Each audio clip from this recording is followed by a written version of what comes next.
കേൾക്കുകയും ചെയ്യാമോ? കേൾക്കാം, കാണാം. സകല ലോകത്തിന്റെ രാജാവ് എന്റെ കർത്താവായ നമ്മുടെ ദൈവം വാഴ്ത്തപ്പെട്ട ആ ധന്യവും നിസ്തുല്യമായ നാമത്തിൽ എല്ലാ ദൈവമക്കൾക്കും സ്നേഹാദരങ്ങൾ അറിയിക്കുന്നു. ഈ സ്റ്റഡി സീരീസിലേക്ക് മാന്യ ദൈവമക്കളെ ദൈവനാമത്തിൽ സ്വാഗതം ചെയ്യും. സാൽവേഷൻ മാനിഫെസ്റ്റോ എന്ന വിഷയത്തിലേക്ക് നമ്മൾ വരികയാണ്. What is the need of salvation? Why is salvation has become needed? നമ്മുടെ വാഴ്ത്തപ്പെട്ട കർത്താവ് പറഞ്ഞു,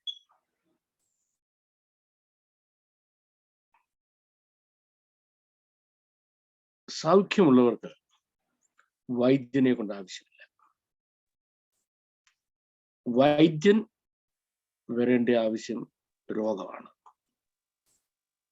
വൈദ്യൻ ചെയ്യുന്നത് എന്നെ കുറച്ച് മരുന്നുണ്ടെന്ന് പിടിച്ചോന്ന് പറഞ്ഞ് കൊടുക്കാറ്, മറിച്ച് ഈ രോഗം എന്താന്ന് ഡയഗ്നോസ് ചെയ്തിട്ട് അദ്ദേഹം ഈ ശരീരത്തെയാണ് ചികിത്സിക്കുന്നത്, രോഗത്തെ അല്ല. മരുന്ന് രോഗത്തിനല്ല കൊടുക്കുന്നത്, മരുന്ന് ശരീരത്തിനാണ് കൊടുക്കുന്നത്. ശരീരം രോഗത്തെ പുറത്താക്കുക. മനുഷ്യൻ പാപിയായി തീർന്നു എന്നതാണ് സത്യം. ഇവിടെ പാപത്തെ അല്ല ചികിത്സിക്കുന്നത്, മനുഷ്യനെയാണ് ചികിത്സിക്കുന്നത്. പക്ഷെ പാപം എന്താണെന്ന് ഡയഗ്നോസ് ചെയ്യണം. അതെങ്ങനെയാണ് ഒരു മനുഷ്യനെ ബാധിച്ചിരിക്കുന്നത് മനസ്സിലാക്കണം. എന്നിട്ടേ ചികിത്സ സാധ്യമാകത്തുള്ളൂ. പാപം എന്താണെന്നും അത് വരുന്ന വഴിയും കഴിഞ്ഞ ദിവസം ഇന്ന് ഇതിന്റെ രക്ഷ, സാൽവേഷൻ എങ്ങനെയാ സാധ്യമാകുന്നത്, ഈ രക്ഷ എങ്ങനെ സാധ്യമാകും എന്നുള്ളതാണ് ഇന്നത്തെ ക്ലാസ്. ഇവിടെ ഒന്ന് രണ്ട് കാര്യങ്ങൾ നമ്മൾ ഓർത്തിരിക്കേണ്ടത്. ഒന്ന്, മനുഷ്യൻ വീണുപോയി. മനുഷ്യൻ ദൈവത്തിന്റെ പദ്ധതിയിൽ നിന്ന് വീണുപോയി. ഇനി ദൈവത്തിന്റെ പദ്ധതിയിലേക്ക് തിരിച്ചു വരണം. ആ ദൈവത്തിന്റെ പദ്ധതിയിലേക്ക് എങ്ങനെ തിരിച്ചു വരണമെന്നും ദൈവം തീരുമാനിക്കുന്നത്, മനുഷ്യൻ അല്ല തീരുമാനിക്കേണ്ടത്. വിശുദ്ധ വേദപുസ്തകത്തിന്റെ മാത്രം പ്രത്യേകത, ദൈവം ഒരുക്കിയ രക്ഷയുടെ പദ്ധതിയാണ് അത് പറയുന്നത്. ബാക്കി പുസ്തകങ്ങളൊക്കെ ഒരു മനുഷ്യൻ അല്ലെങ്കിൽ മറ്റൊരു മനുഷ്യൻ എഴുതിയ രക്ഷാപദ്ധതികളാണ് പറഞ്ഞിരിക്കുന്നത്. മനുഷ്യന്റെ രക്ഷാപദ്ധതികളാണ് പറഞ്ഞിരിക്കുന്നത്. അത് കുരുടനെ വഴികാട്ടുന്ന പോലെ. അവനെ വീണ് കിടക്കുക, അവനാ രക്ഷയ്ക്കുള്ള പദ്ധതി പറഞ്ഞു. ഒരു ചൈനീസ് കഥയുണ്ട്, അല്ലെ വേണ്ട ഇപ്പം പറയണ്ട. ബാക്കി എല്ലാ പുസ്തകങ്ങളിലും മനുഷ്യന് രക്ഷയ്ക്കുള്ള വഴി പറഞ്ഞു കൊടുക്കുക. വിശുദ്ധ വേദപുസ്തകം ദൈവം മനുഷ്യന് രക്ഷയ്ക്കുള്ള വഴി പറഞ്ഞു കൊടുക്കുക. അതെന്തിനാ ദൈവം പറഞ്ഞു കൊടുക്കുന്നത്? രണ്ട് കാരണമാണ്. ഒരു മനുഷ്യനും പറയുന്ന വഴി ദൈവത്തിന് സ്വീകാര്യം അല്ല.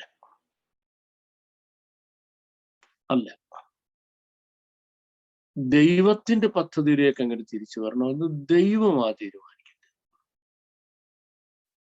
ഞാൻ താമസിക്കുന്ന ഇംഗ്ലണ്ടിലേക്ക് ഒരാൾ വരണമെന്നുണ്ടെങ്കിൽ, മറ്റു രാജ്യത്തിനാണെങ്കിൽ അയാൾക്ക് ഒരു വിസ വേണം. ആ വിസ നിയമങ്ങൾ ഇംഗ്ലണ്ടിന്റെ വിസ നിയമങ്ങൾ, വേറെ ഒരു രാജ്യത്തിന്റെയും വിസ നിയമം അനുസരിച്ച് ഇവിടെ വരാനൊക്കത്തില്ല. ഈ രാജ്യം തീരുമാനിക്കേണ്ടത്. ഇവിടെ ഒരു വിദേശി വരണമെങ്കിൽ ഏത് നിയമത്തിനനുസരിച്ച് വരണമെന്ന്.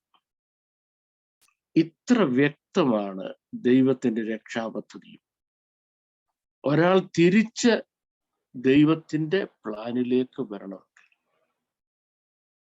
വീണ ഇടത്തേക്ക് മടങ്ങിയെത്തണമെങ്കിൽ, അയാൾ എങ്ങനെ മടങ്ങിയെത്തണമെന്നുള്ളത് ദൈവമാണ് തീരുമാനിക്കേണ്ടത്. ദൈവം അതിനുവേണ്ടി തീരുമാനിച്ച ദൈവത്തിന്റെ പദ്ധതിക്കാണ് സാൽവേഷൻ മാനിഫെസ്റ്റോ എന്ന് പറയുന്നത്. എങ്ങനെ മനുഷ്യൻ ദൈവത്തിങ്കിലേക്ക് മടങ്ങി വരണം, അതിനുവേണ്ടി ദൈവം നിശ്ചയിച്ച പദ്ധതിയാണ്. ഈ സാൽവേഷൻ മാനിഫെസ്റ്റോ എന്ന വിഷയത്തിൽ 5 കാര്യങ്ങൾ നമുക്ക് പറയാനുണ്ട്. നിങ്ങൾ വേദപുസ്തകം വായിച്ച ഈ 5 കാര്യം മനസ്സിലാക്കും. ഞാൻ അതിന്റെ ഒരു ഗൈഡ് ലൈൻസ് മാത്രം ഇന്ന് പറയുന്നു. കാരണം ഈ 5 കാര്യം ഞാൻ ഡീറ്റെയിൽഡ് പഠിപ്പിക്കാൻ പോയാൽ 5 ദിവസം വേണ്ടി വരും വീണ്ടും. അപ്പോൾ മറ്റു പല കാര്യങ്ങളും നമുക്ക് പഠിപ്പിക്കാൻ സമയം കിട്ടിയെന്ന് വരത്തില്ല. എന്തൊക്കെ 5 കാര്യങ്ങൾ? ഒന്ന്, ഈ സാൽവേഷൻ മാനിഫെസ്റ്റോയെ പറ്റി പറഞ്ഞിരിക്കുന്ന ഓൾഡ് ടെസ്റ്റ്മെന്റ് സ്റ്റേറ്റ്മെന്റ്സ്, വിശുദ്ധ പഴയ നിയമത്തിൽ ഇതിന്റെ സ്റ്റേറ്റ്മെന്റ് പറഞ്ഞിട്ടുണ്ട്. അതാ ഒന്നാമത്തെ കാര്യം. രണ്ടാമത്തെ കാര്യം, ഇത് സമാഗമന കൂടാരം നിലനിന്ന കാലത്ത് എങ്ങനെയാണ് പ്രാക്ടീസ് ചെയ്തിരുന്നത്. ഇത് രണ്ടാമത്തെ കാര്യം. മൂന്നാമത്തെ കാര്യം, ഫസ്റ്റ് ടെമ്പിൾ എറ. ഫസ്റ്റ് ടെമ്പിൾ എറ എന്ന് പറഞ്ഞാൽ ശലോമോൻ മുതൽ സിദെക്കിയ വരെയുള്ള കാലഘട്ടം. ശലോമോൻ മുതൽ സിദെക്കിയ വരെയുള്ള കാലഘട്ടത്തിൽ ഇതെങ്ങനെയാണ് എക്സിക്യൂട്ട് ചെയ്തത്. മൂന്നാമത്തെ കാര്യം. നാലാമത്തെ കാര്യം, സെക്കൻഡ് ടെമ്പിൾ എറ വന്നപ്പോൾ ഉണ്ടായ മാറ്റങ്ങൾ എന്തൊക്കെയാണ്.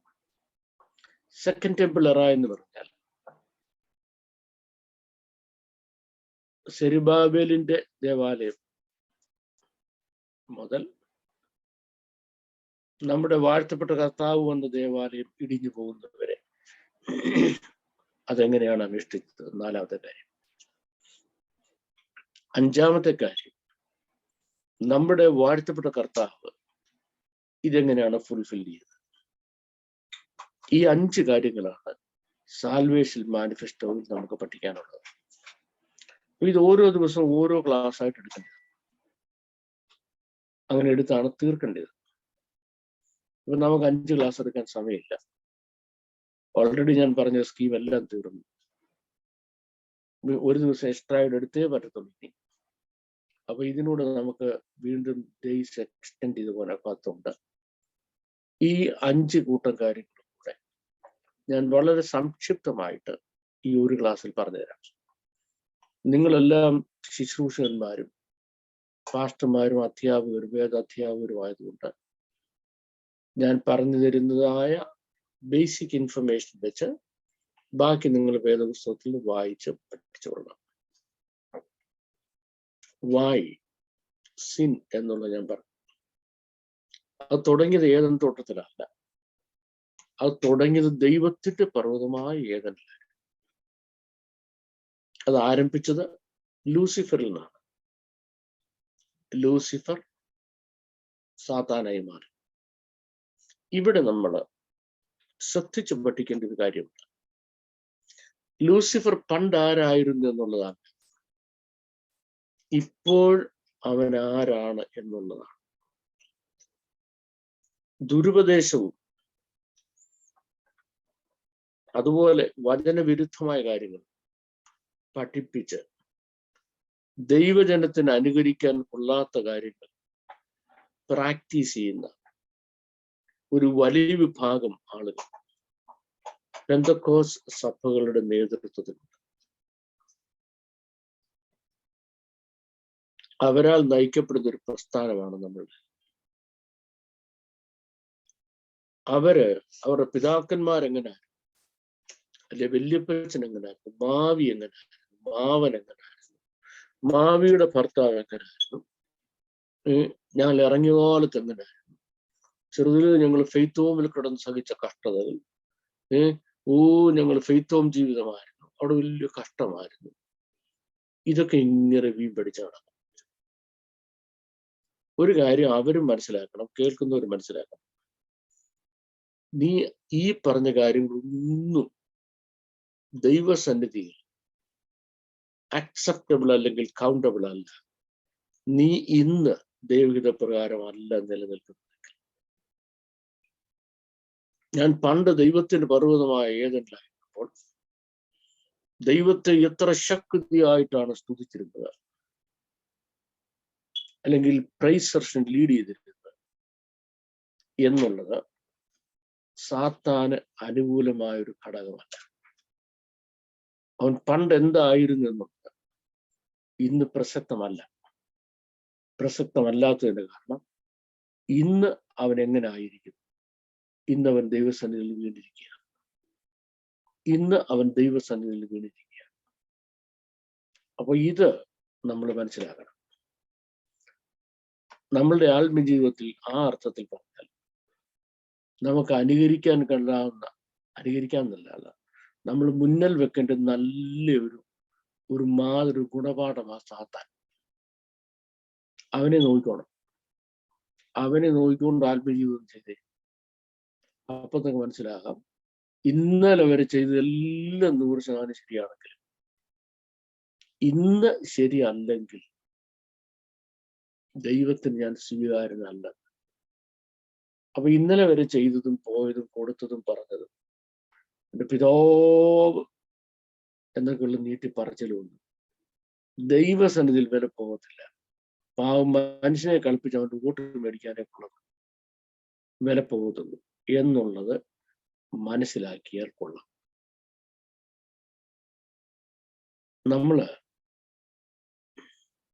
ഇദ്ദേഹം വീണുപോയി, ലൂസിഫർ. ഞങ്ങളുടെ നാട്ടിലെ മാർത്തോമാ സഭയിൽ VBS നടക്കുന്ന സമയത്ത് ഒരു കുരുത്തം കെട്ട കുഞ്ഞൻ എഴുന്നേറ്റ് ചോദിച്ചു, ഈ ദൈവം സാത്താനോടൊന്ന് ക്ഷമിക്കുക, അതോടെ പ്രശ്നം തീർന്നു. സാത്താനും ദൈവം തമ്മിൽ പിന്നെ പ്രശ്നമില്ല. അപ്പൊ നമുക്കും പ്രശ്നമില്ല, സാത്താൻ നമ്മളെ ഉപദ്രവിക്കുന്നില്ല. അപ്പൊ എല്ലാ മൂലകാരണവും, എല്ലാ പ്രശ്നങ്ങളുടെയും മൂലകാരണം എവിടെ? ദൈവം സാത്താനും തമ്മിലുള്ള കോൺഫ്ലിക്റ്റ് ആണ്. അവിടെ പ്രശ്നപരിഹാരം എളുപ്പമാണ്. എങ്ങനെ എളുപ്പം? ദൈവം സാത്താനോട് ക്ഷമിച്ചാൽ, സാത്താനെ നീ എന്തോ ചെയ്യാൻ, ഞാനങ്ങ് ക്ഷമിച്ചേക്കണം, ഞാനങ്ങ് ക്ഷമിച്ചേക്കുന്നു, തീർന്നല്ലോ. ഒരുപാട് ആളുകൾ ഇത്ര നിസ്സാരമായിട്ട് ആ പാപത്തെ കാണുന്നത്. ഞാൻ എങ്ങനെ പറഞ്ഞതുകൊണ്ട് ബ്രദർ അങ്ങ് ക്ഷമിച്ചാൽ പോരെ, സഹോദരൻ ക്ഷമിച്ചാൽ പോരെ, സഹോദരൻ അങ്ങ് ക്ഷമിച്ചേര്, സഹോദരൻ അങ്ങ് ക്ഷമിച്ചേര്, അതങ്ങ് വിട്ടുകള, അതങ്ങ് വിട്ടുകള. അത് നിങ്ങൾ രണ്ടുപേരും അന്യോന്യം ക്ഷമ ചോദിച്ച് പിരിഞ്ഞ്, അന്യോന്യം ക്ഷമ ചോദിച്ച് പിരിഞ്ഞ്. എന്നോട് വല്ലതും ഉണ്ടെങ്കിൽ ദൈവനാമത്തിൽ അങ്ങ് ക്ഷമിച്ചേര്, അങ്ങ് ക്ഷമിച്ചേര്. ഈ ക്ഷമ ചോദിക്കുകയും എന്ന് പറയുന്ന പരിപാടി, പ്ലീസ് ലിസൺ ടു മീ, അത് യേശുക്രിസ്തു പറഞ്ഞത് അല്ല. സഹോദരന് നിന്നോട് വല്ലതും ഉണ്ടെന്ന് തോന്നിയാൽ നീ അവനോട് പോയി ക്ഷമ ചോദിക്കുന്നത് ബൈബിളിൽ പറഞ്ഞിട്ടില്ല. ബൈബിളിൽ പറഞ്ഞിട്ടില്ല. ഇല്ല. ക്ഷമിക്കാൻ പ്രമാണമുണ്ട്, അത് വേറൊരു കാര്യം. ക്ഷമ ചോദിക്കാൻ പ്രമാണമില്ല. പ്രമാണം എന്തിനാണ്? You better go and reconcile. നീ പോയി നിരപ്പ് പ്രാപിക്കണം, നീ പോയി റിക്കൺസൈൽ ചെയ്യണം എന്നാ പറഞ്ഞിരിക്കുന്നത്. അതിനെ നമ്മൾ എന്തോ ആക്കി മാറ്റി, അങ്ങ് വിട്ടുകളാം, അങ്ങ് വിട്ടുകളഞ്ഞേര്, അങ്ങ് ക്ഷമിച്ചേര്, അല്ലേ? അപ്പൊ എന്ത് വൃത്തികേട് കാണിച്ചാൽ, എന്ത് അരുതാഴികൾ കാണിച്ചാൽ ക്ഷമിച്ചേർ എന്ന് പറയുമ്പോൾ അതുകൊണ്ട് തീരും എന്ന് ഒരു തെറ്റിദ്ധാരണ നമ്മുടെ അകത്ത് കയറി. ഇത് പെന്തക്കോസ്തുകാർക്ക് പാപം ചെയ്യുന്നതിനുള്ള കോൺഫിഡൻസ്, ധൈര്യം വർദ്ധിപ്പിച്ചിരിക്കുക. വിലക്കപ്പെട്ട എല്ലാ പാപങ്ങളുടെയും മുൻപന്തിയിൽ ഇന്ന് പെന്തക്കോസ്ത് വിശ്വാസികൾ, പാസ്റ്റർമാരും അവരുടെ മക്കളും ഉണ്ട്. റിലേറ്റീവ്സ് വരെ, ദാറ്റ്സ് എ ഡിഫറെന്റ് മാറ്റർ. അവര് വളർത്തിയ അല്ലെ അവരുടെ ഫെയ്ത്ത് ഹോമിൽ വളർന്ന മക്കൾ സകല വൃത്തികളുടെയും കേടുകളുടെയും ഫോർ ഫ്രണ്ടിൽ എങ്ങനെ എത്തിയത്? അവരുടെ മനസ്സിൽ ഒരു ഐഡിയ കയറി, എന്ത് തെറ്റ് ചെയ്താലും ദൈവത്തോടങ്ങ് ക്ഷമ പറഞ്ഞാൽ മതി, അപ്പം തീർന്നു. പിന്നെ സാധനം വിട്ടുകളഞ്ഞു എന്ന് പറഞ്ഞാൽ മതി, അപ്പൊ തീർന്നു. ക്ഷമ ചോദിക്കുമ്പോൾ കാര്യം തീർന്നു. ഈ തെറ്റിദ്ധാരണയാണ് നമുക്ക് നരകത്തിലേക്കുള്ള യാത്ര സുഗമമാക്കി തീർക്കുന്നത്. Listen to be carefully. നമുക്ക് നരകയാത്ര സുഗമമാക്കി തീർക്കുന്നത്, നരകത്തിലേക്കുള്ള വാതിലുകൾ നമുക്ക് വളരെ വിശാലമായി തുറന്നു തരുന്നത് നമ്മുടെ ഉള്ളിൽ എങ്ങനെയോ കയറിയിരിക്കുന്ന ഈ തെറ്റിദ്ധാരണയാണ്. ഈ തെറ്റിദ്ധാരണ, ഞാൻ എന്തെങ്കിലും തെറ്റിയിരുന്ന സഹോദരങ്ങൾ ക്ഷമിച്ചാൽ പോരെ, വിട്ടുകളാ ക്ഷമിച്ചാൽ പോരെ. അപ്പോ ഈ കുഞ്ഞൻ മർത്തോമപ്പള്ളി ചോദിക്കുക, ദൈവം സാധാരണ ക്ഷമിച്ചാൽ പോരെ? ഓക്കെ, അപ്പം BBSനകത്ത് മറുപടി ഇല്ല, അവിടുത്തെ അച്ഛൻ്റെ അടുത്തുനിന്ന് അച്ഛനും മറുപടി ഇല്ല. ശരി, അദ്ദേഹം ക്ഷമിച്ചാൽ പോരെ, ദൈവം ക്ഷമിക്കാത്തതില്ല. അപ്പൊ ഇനി ആ അനേക സഭകൾ ചേർന്ന് നടത്തുന്നതുകൊണ്ട് സൂപ്പറണ്ടന്റ് ഉണ്ട്. സൂപ്പറണ്ടന്റ് എന്ന് പറഞ്ഞു. സൂപ്പറണ്ടന്റിനും മറുപടി ഇല്ല. ഞാൻ അന്ന് ഡിഗ്രിക്ക് പഠിക്കുന്ന കാലമാണ്. നാട്ടിലെ എൻ്റെ സ്നേഹിതർക്കൊക്കെ വേദപുസ്തകം ഇച്ചിരിയൊക്കെ അറിയാവുന്ന ഒരാളാണ് ഞാനെന്നൊരു ധാരണയുണ്ട്. അത് it's because of my grand father. എൻ്റെ വല്യപ്പച്ചൻ കാരണമാണ്. അപ്പച്ചൻ എന്നെ കൊണ്ടുവന്ന് പറഞ്ഞു പഠിപ്പിക്കുന്നതൊക്കെ ആൾക്കാർക്ക് അറിയാവുന്നുണ്ട്. അപ്പൊ എൻ്റെ സ്നേഹിതരായ ഭർത്താവക്കാർ വന്ന് ചോദിച്ചു, ബാബുവിനെ പറ്റി എന്ത് പറയാം, can we get an answer? എനിക്ക് അത്ര അതിന്റെ മറുപടി പറയാനുള്ള പരിജ്ഞാനം ഒന്നുമില്ലായിരുന്നു, എനിക്കൊരു പിടി കിട്ടിയില്ല. അപ്പൊ ഞാൻ ഉടനെ ആലോചിച്ചിട്ട് പറഞ്ഞു, അത് ദൈവം ക്ഷമിക്കാൻ തയ്യാറാക്കാം, പക്ഷെ സാത്താൻ ക്ഷമ ചോദിക്കണ്ടായി.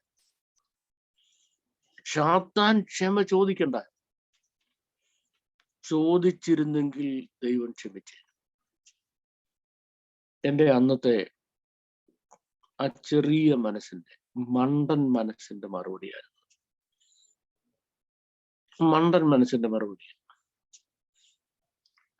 എനിക്ക് ഇന്ന് ഓർക്കുമ്പോൾ റിഗ്രറ്റ് ചെയ്യാൻ പറ്റത്തില്ല, കാരണം അത് കൂടുതൽ മനസ്സിലാക്കാനുള്ള ഒരു സാഹചര്യം എനിക്ക് അന്നില്ലായിരുന്നു. Okay, leave it aside. നമുക്ക് ഈ രണ്ട് കാര്യങ്ങൾ ഇപ്പം വെക്കാം. സാത്താൻ ഇപ്പൊ പോയി ദൈവത്തോട് നിരുപാധികം ക്ഷമ പറയാ, ലോർഡ് ഐ റിയലി റിപ്പന്റ്, ഞാൻ അംഗീകരിക്കുന്നു, ഞാൻ ചെയ്തു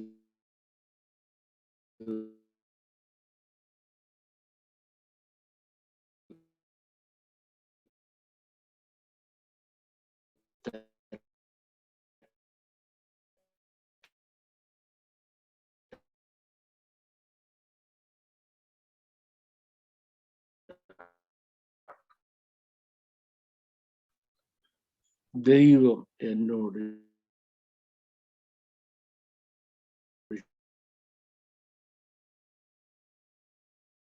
പക്ഷെ സർജറി നടത്തണമെങ്കിൽ ആ സർജറി നടത്താൻ കഴിവുള്ള ഒരു സർജൻ അവിടെ ഉണ്ടായിരിക്കണം. ഒരു ഡോക്ടർ മുൻപോട്ട് വരണം, ഞാൻ ഈ സർജറി നടത്താമെന്ന് പറഞ്ഞു. ഒരു ഡോക്ടർ മുൻപോട്ട് വരാത്തടത്തോളം കാലം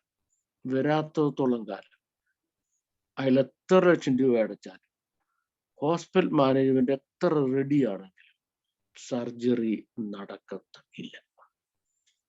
ഇനി ഞാൻ രണ്ടാമത്തെ വേറൊരു സിനേറിയോ പറയാം. അവിടെ വളരെ പ്രഗത്ഭന്മാരായ ഒരു ടീം സർജൻസ് ഉണ്ട്, പക്ഷെങ്കിൽ സർജറിക്കുള്ള ഒരു എക്യുപ്മെന്റും അവിടെ ഇല്ല. തിയേറ്റർ റെഡിയല്ല, അവിടെ ഇലക്ട്രിസിറ്റി കണക്ഷൻ ഇല്ല, എക്യുപ്മെന്റ് ഇല്ല, ഒന്നുമില്ല. Theatre is not ready. Surgeon പിച്ചാത്തി തേച്ചോണ്ട്, കൊച്ചു പിച്ചാത്തി തേച്ചോണ്ട് കീറി മുറിക്കാൻ പറ്റത്തില്ല. ബിക്കോസ് സിസ്റ്റം അവിടെ ഇല്ല. അപ്പോ 2 സിനേറിയോസ് ഞാൻ പറഞ്ഞു. ഒന്നാമത്തെ സിനേറിയോ സർജൻ ഇല്ല, നടക്കത്തില്ല. രണ്ടാമത്തെ സിനേറിയോ സിസ്റ്റംസ് ഇല്ല, നടക്കത്തില്ല. അപ്പൊ ഇത് രണ്ടും വേണം, എങ്കിൽ മാത്രമേ സർജറി നടക്കത്തുള്ളൂ. ലൂസിഫറും കൂട്ടരും തെറ്റ് ചെയ്തു. ഇനി അടുത്തത് 2 കാര്യം. They need a salvation. സാൽവേഷന് 2 കാര്യങ്ങൾ ഇന്നവിറ്റബിൾ. ഒന്നാമത്തെ കാര്യം, a saviour should come forward.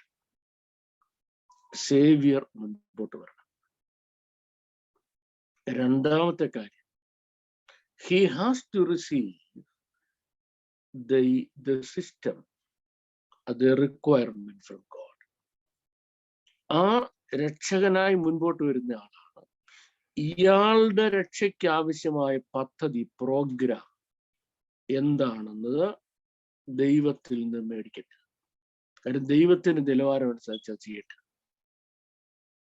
അപ്പോ ഇവിടെ 2 കാര്യങ്ങളൊക്കെ വരാൻ പോകാം. ഒന്നാമത്തെ കാര്യം, സാത്താൻ ക്ഷമ ചോദിക്കാൻ തയ്യാറാണ്. രണ്ടാമത്തെ കാര്യം, ദൈവം ക്ഷമിക്കാൻ തയ്യാറാണ്. എന്നിരിക്കട്ടെ. പക്ഷേ ഞാൻ ആദ്യം പറഞ്ഞ 2 കാര്യം ആബ്സെന്റ്. ഒന്നാമത്തെ കാര്യം, who is going to execute the salvation? ഈ സാൽവേഷൻ ആരാണ് എക്സിക്യൂട്ട് ചെയ്യാൻ പോകുന്നത്? That's the first problem. The second problem is the price to pay. The price to pay. ആ പ്രൈസ് എന്താണ്? What is the price? That is a question. ഇത് രണ്ടോടെ വരുന്നില്ല. എപ്പോ നവരത്നങ്ങളാൽ സൃഷ്ടിക്കപ്പെട്ട ദൂതൻ ദൈവസന്നിധിയിൽ നിന്ന് വീണുപോയപ്പോ, ആ വീണുപോയ ദൂതനെ തിരികെ കൊണ്ടുവരുന്നതിന് വേണ്ടി ആരുമില്ല. ആ രക്ഷയുടെ പ്രോജക്റ്റ് ഏറ്റെടുക്കാൻ ആരുമില്ല. ആ കോസ്റ്റ് ഫിക്സ് ചെയ്യാൻ ആരുമില്ല. ആ കോസ്റ്റ് പേ ചെയ്യാൻ ആരുമില്ല. ആ പേ ചെയ്യാൻ ആരും ഇല്ലാത്തടത്തോളം കാലം സാൽവേഷൻ ഈസ് ഇംപോസിബിൾ. ഇനി നമുക്ക് വരാം. What is the manifesto of salvation? നമുക്ക് നമ്മുടെ സ്ക്രീനിലേക്കൊന്ന് വരാം.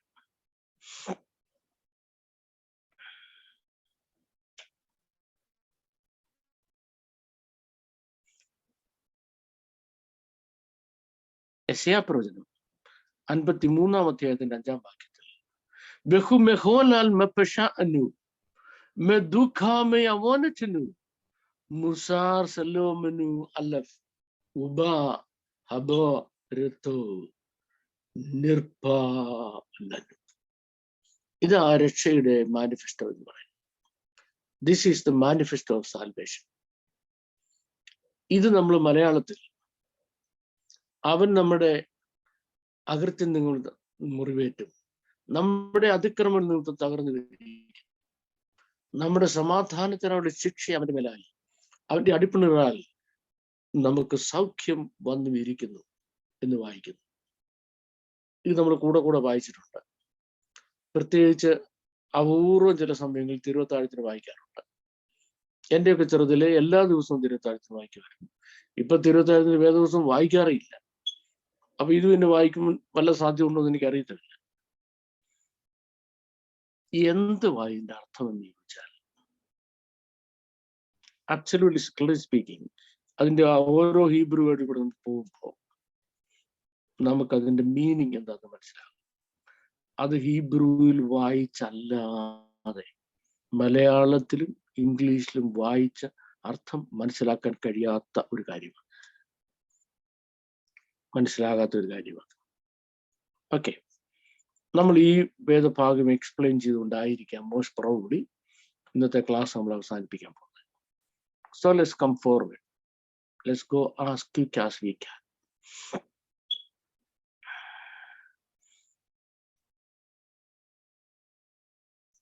ലൂസിഫർ ചെയ്ത അതേ തെറ്റ് തന്നെയാണ് മനുഷ്യനും ചെയ്തത്. ലൂസിഫർ ചെയ്ത അതേ തെറ്റ് തന്നെയാണ് മനുഷ്യനും ചെയ്തത്. Exactly the same thing, exactly the same thing. മനുഷ്യൻ ഇത് ചെയ്ത ആ ഡേ വണ്ണിൽ തന്നെ ദൈവവും മനുഷ്യനും തമ്മിലുള്ള ബന്ധം കട്ട് ഓഫ് ചെയ്യാതിരിക്കുന്നതിന് ദൈവം മനുഷ്യന് യാഗം എന്ന ഒന്ന് കൊടുത്തു, മൃഗബലി യാഗം എന്നൊന്ന് കൊടുത്തു.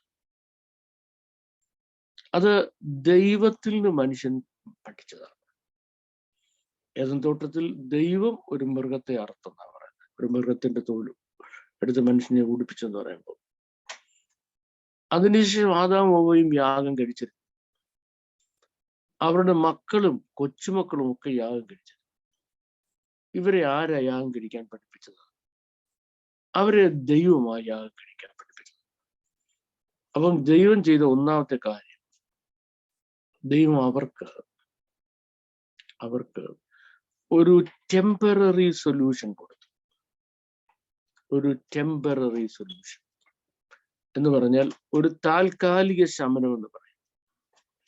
തീവ്രമായ രോഗമായിട്ട് ഹോസ്പിറ്റലിൽ വരുന്ന ഒരാൾക്ക് ആദ്യം ഒരു പെയിൻ കില്ലർ കൊടുക്കും.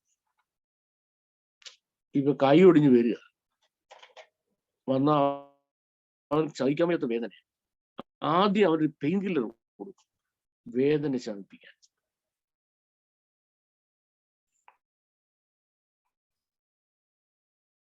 അപ്പൊ ആദ്യം ദൈവം കൊടുക്കുന്നത് ഒരു പെയിൻ കില്ലറാണ്. ഒരു താൽക്കാലിക രോഗശമനം. പക്ഷെ യാഗത്തിന്റെ പ്രമാണം ദൈവം കൊടുത്തില്ല. യാഗം കഴിച്ച്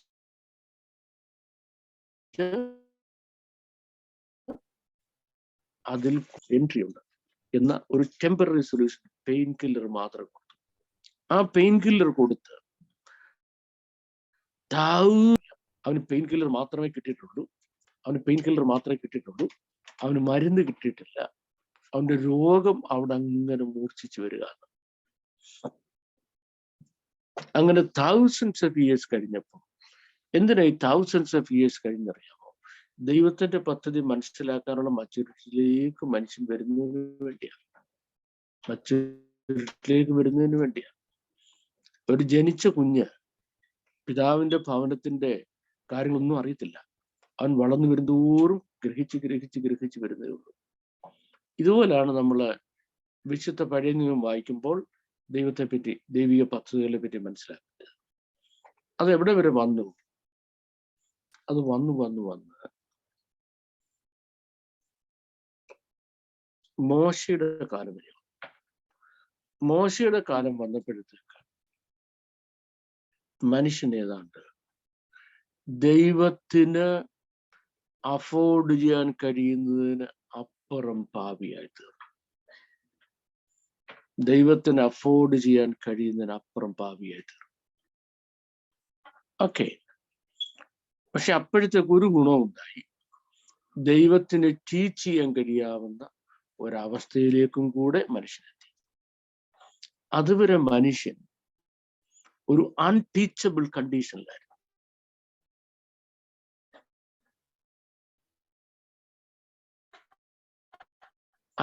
അൺടീച്ചബിൾ കണ്ടീഷൻ. ഇപ്പൊ ഞാൻ ആദ്യപാഠങ്ങളൊക്കെ പഠിപ്പിച്ചു കൊടുക്കുന്നത്.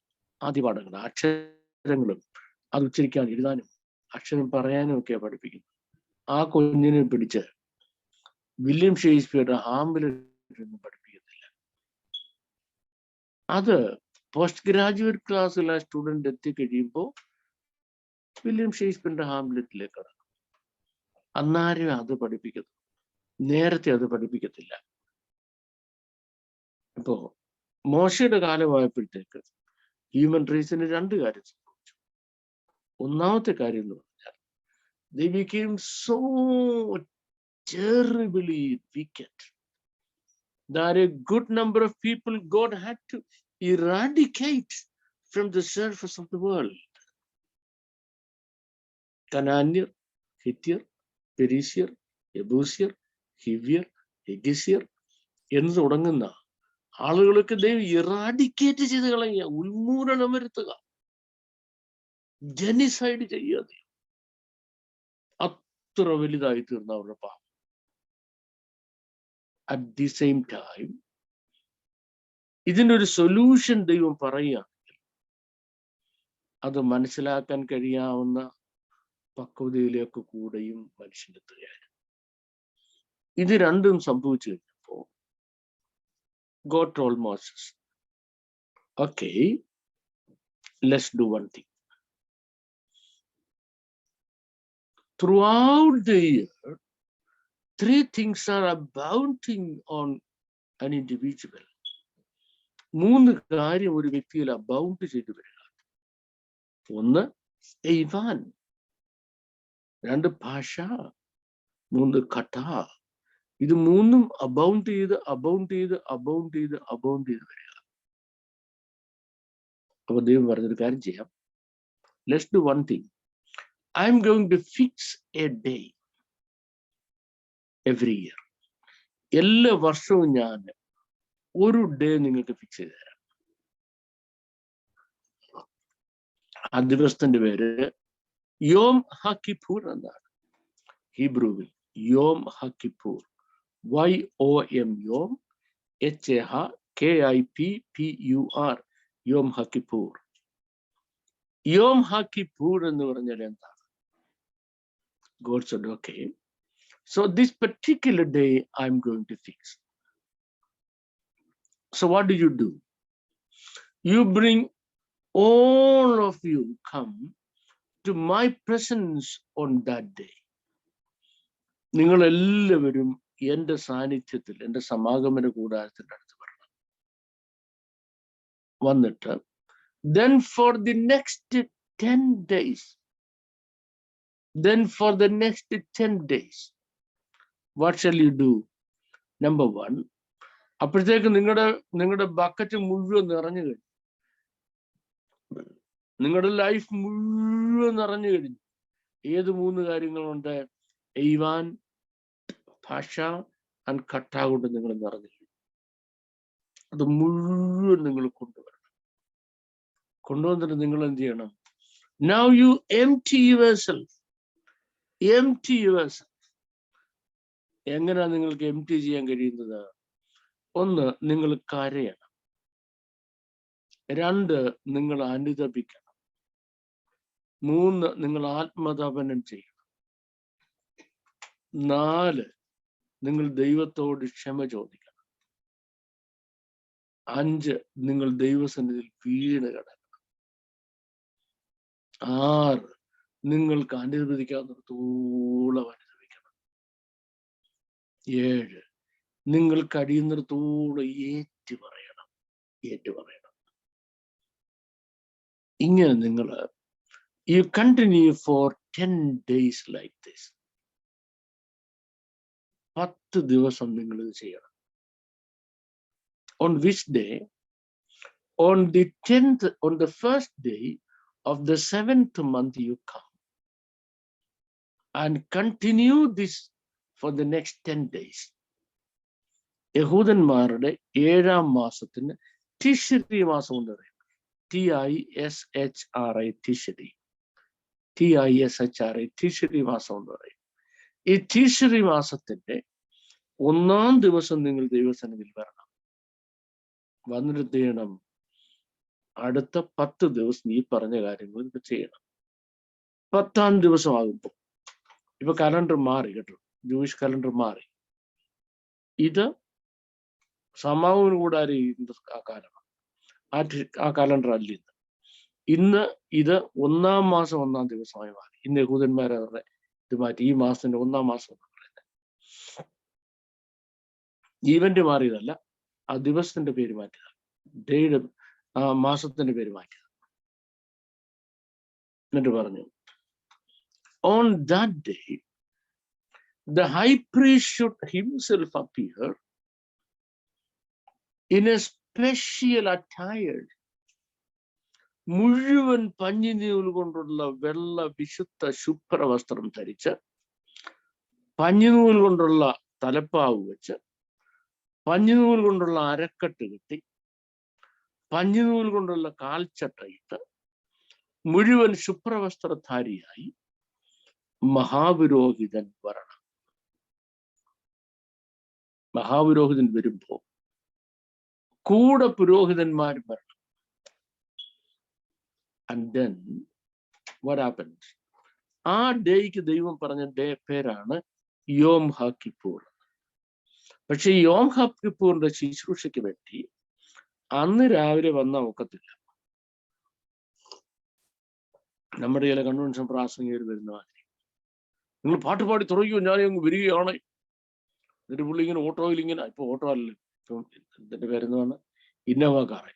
ഓട്ടോയിൽ വരുന്നവരായിരുന്നു ഇപ്പൊ പ്രസംഗിക്കും. ഇന്നോവ കാറിലൊക്കെ വന്നില്ലെങ്കിൽ നമ്മുടെ കൺവെൻഷൻ പ്രസംഗിക്കാൻ പറ്റും അല്ലേ? അപ്പം പുള്ളി ഓടിക്കതച്ച് വിയർത്ത് കയറി വരിക.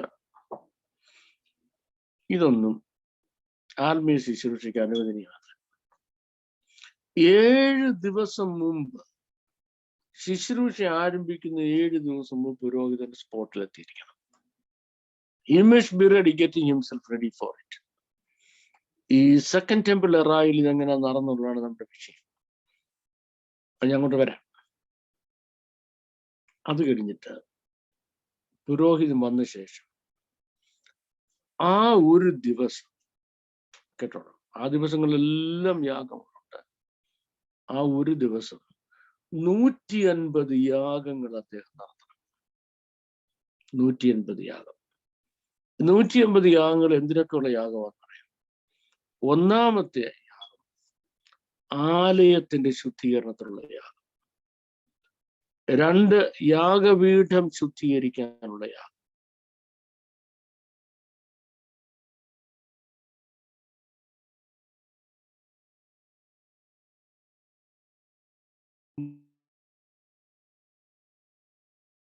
3 അതിലെ ഉപകാരം.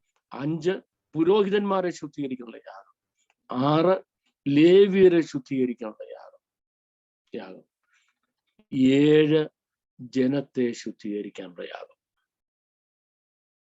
ഇത്രയും ശുദ്ധീകരണത്തിന് വേണ്ടി ഒരു ദിവസം 15 യാഗം എന്ന നിലയ്ക്ക് 10 ദിവസം കൊണ്ട് 150 യാഗം കംപ്ലീറ്റ് ചെയ്യണം. ഈ 150 യാഗങ്ങൾ കംപ്ലീറ്റ് ചെയ്ത് കഴിയുമ്പോൾ, ഇപ്പൊ നിങ്ങൾ എന്നോട് ചോദിച്ചേക്കാം, ഇതൊക്കെ സാറ് കഥ പറയില്ലയോ, വേദപുസ്തകത്തിൽ എവിടെയെങ്കിലും പറഞ്ഞിട്ടുണ്ടോ? നമുക്ക് വിശുദ്ധ വേദപുസ്തകത്തിൽ നിന്ന് 1-2 ഡീറ്റെയിൽസിലേക്ക് നമുക്ക് ഓടിച്ചു പോകാം. അടുത്ത സ്ക്രീനിൽ നിർത്താട്ടെ.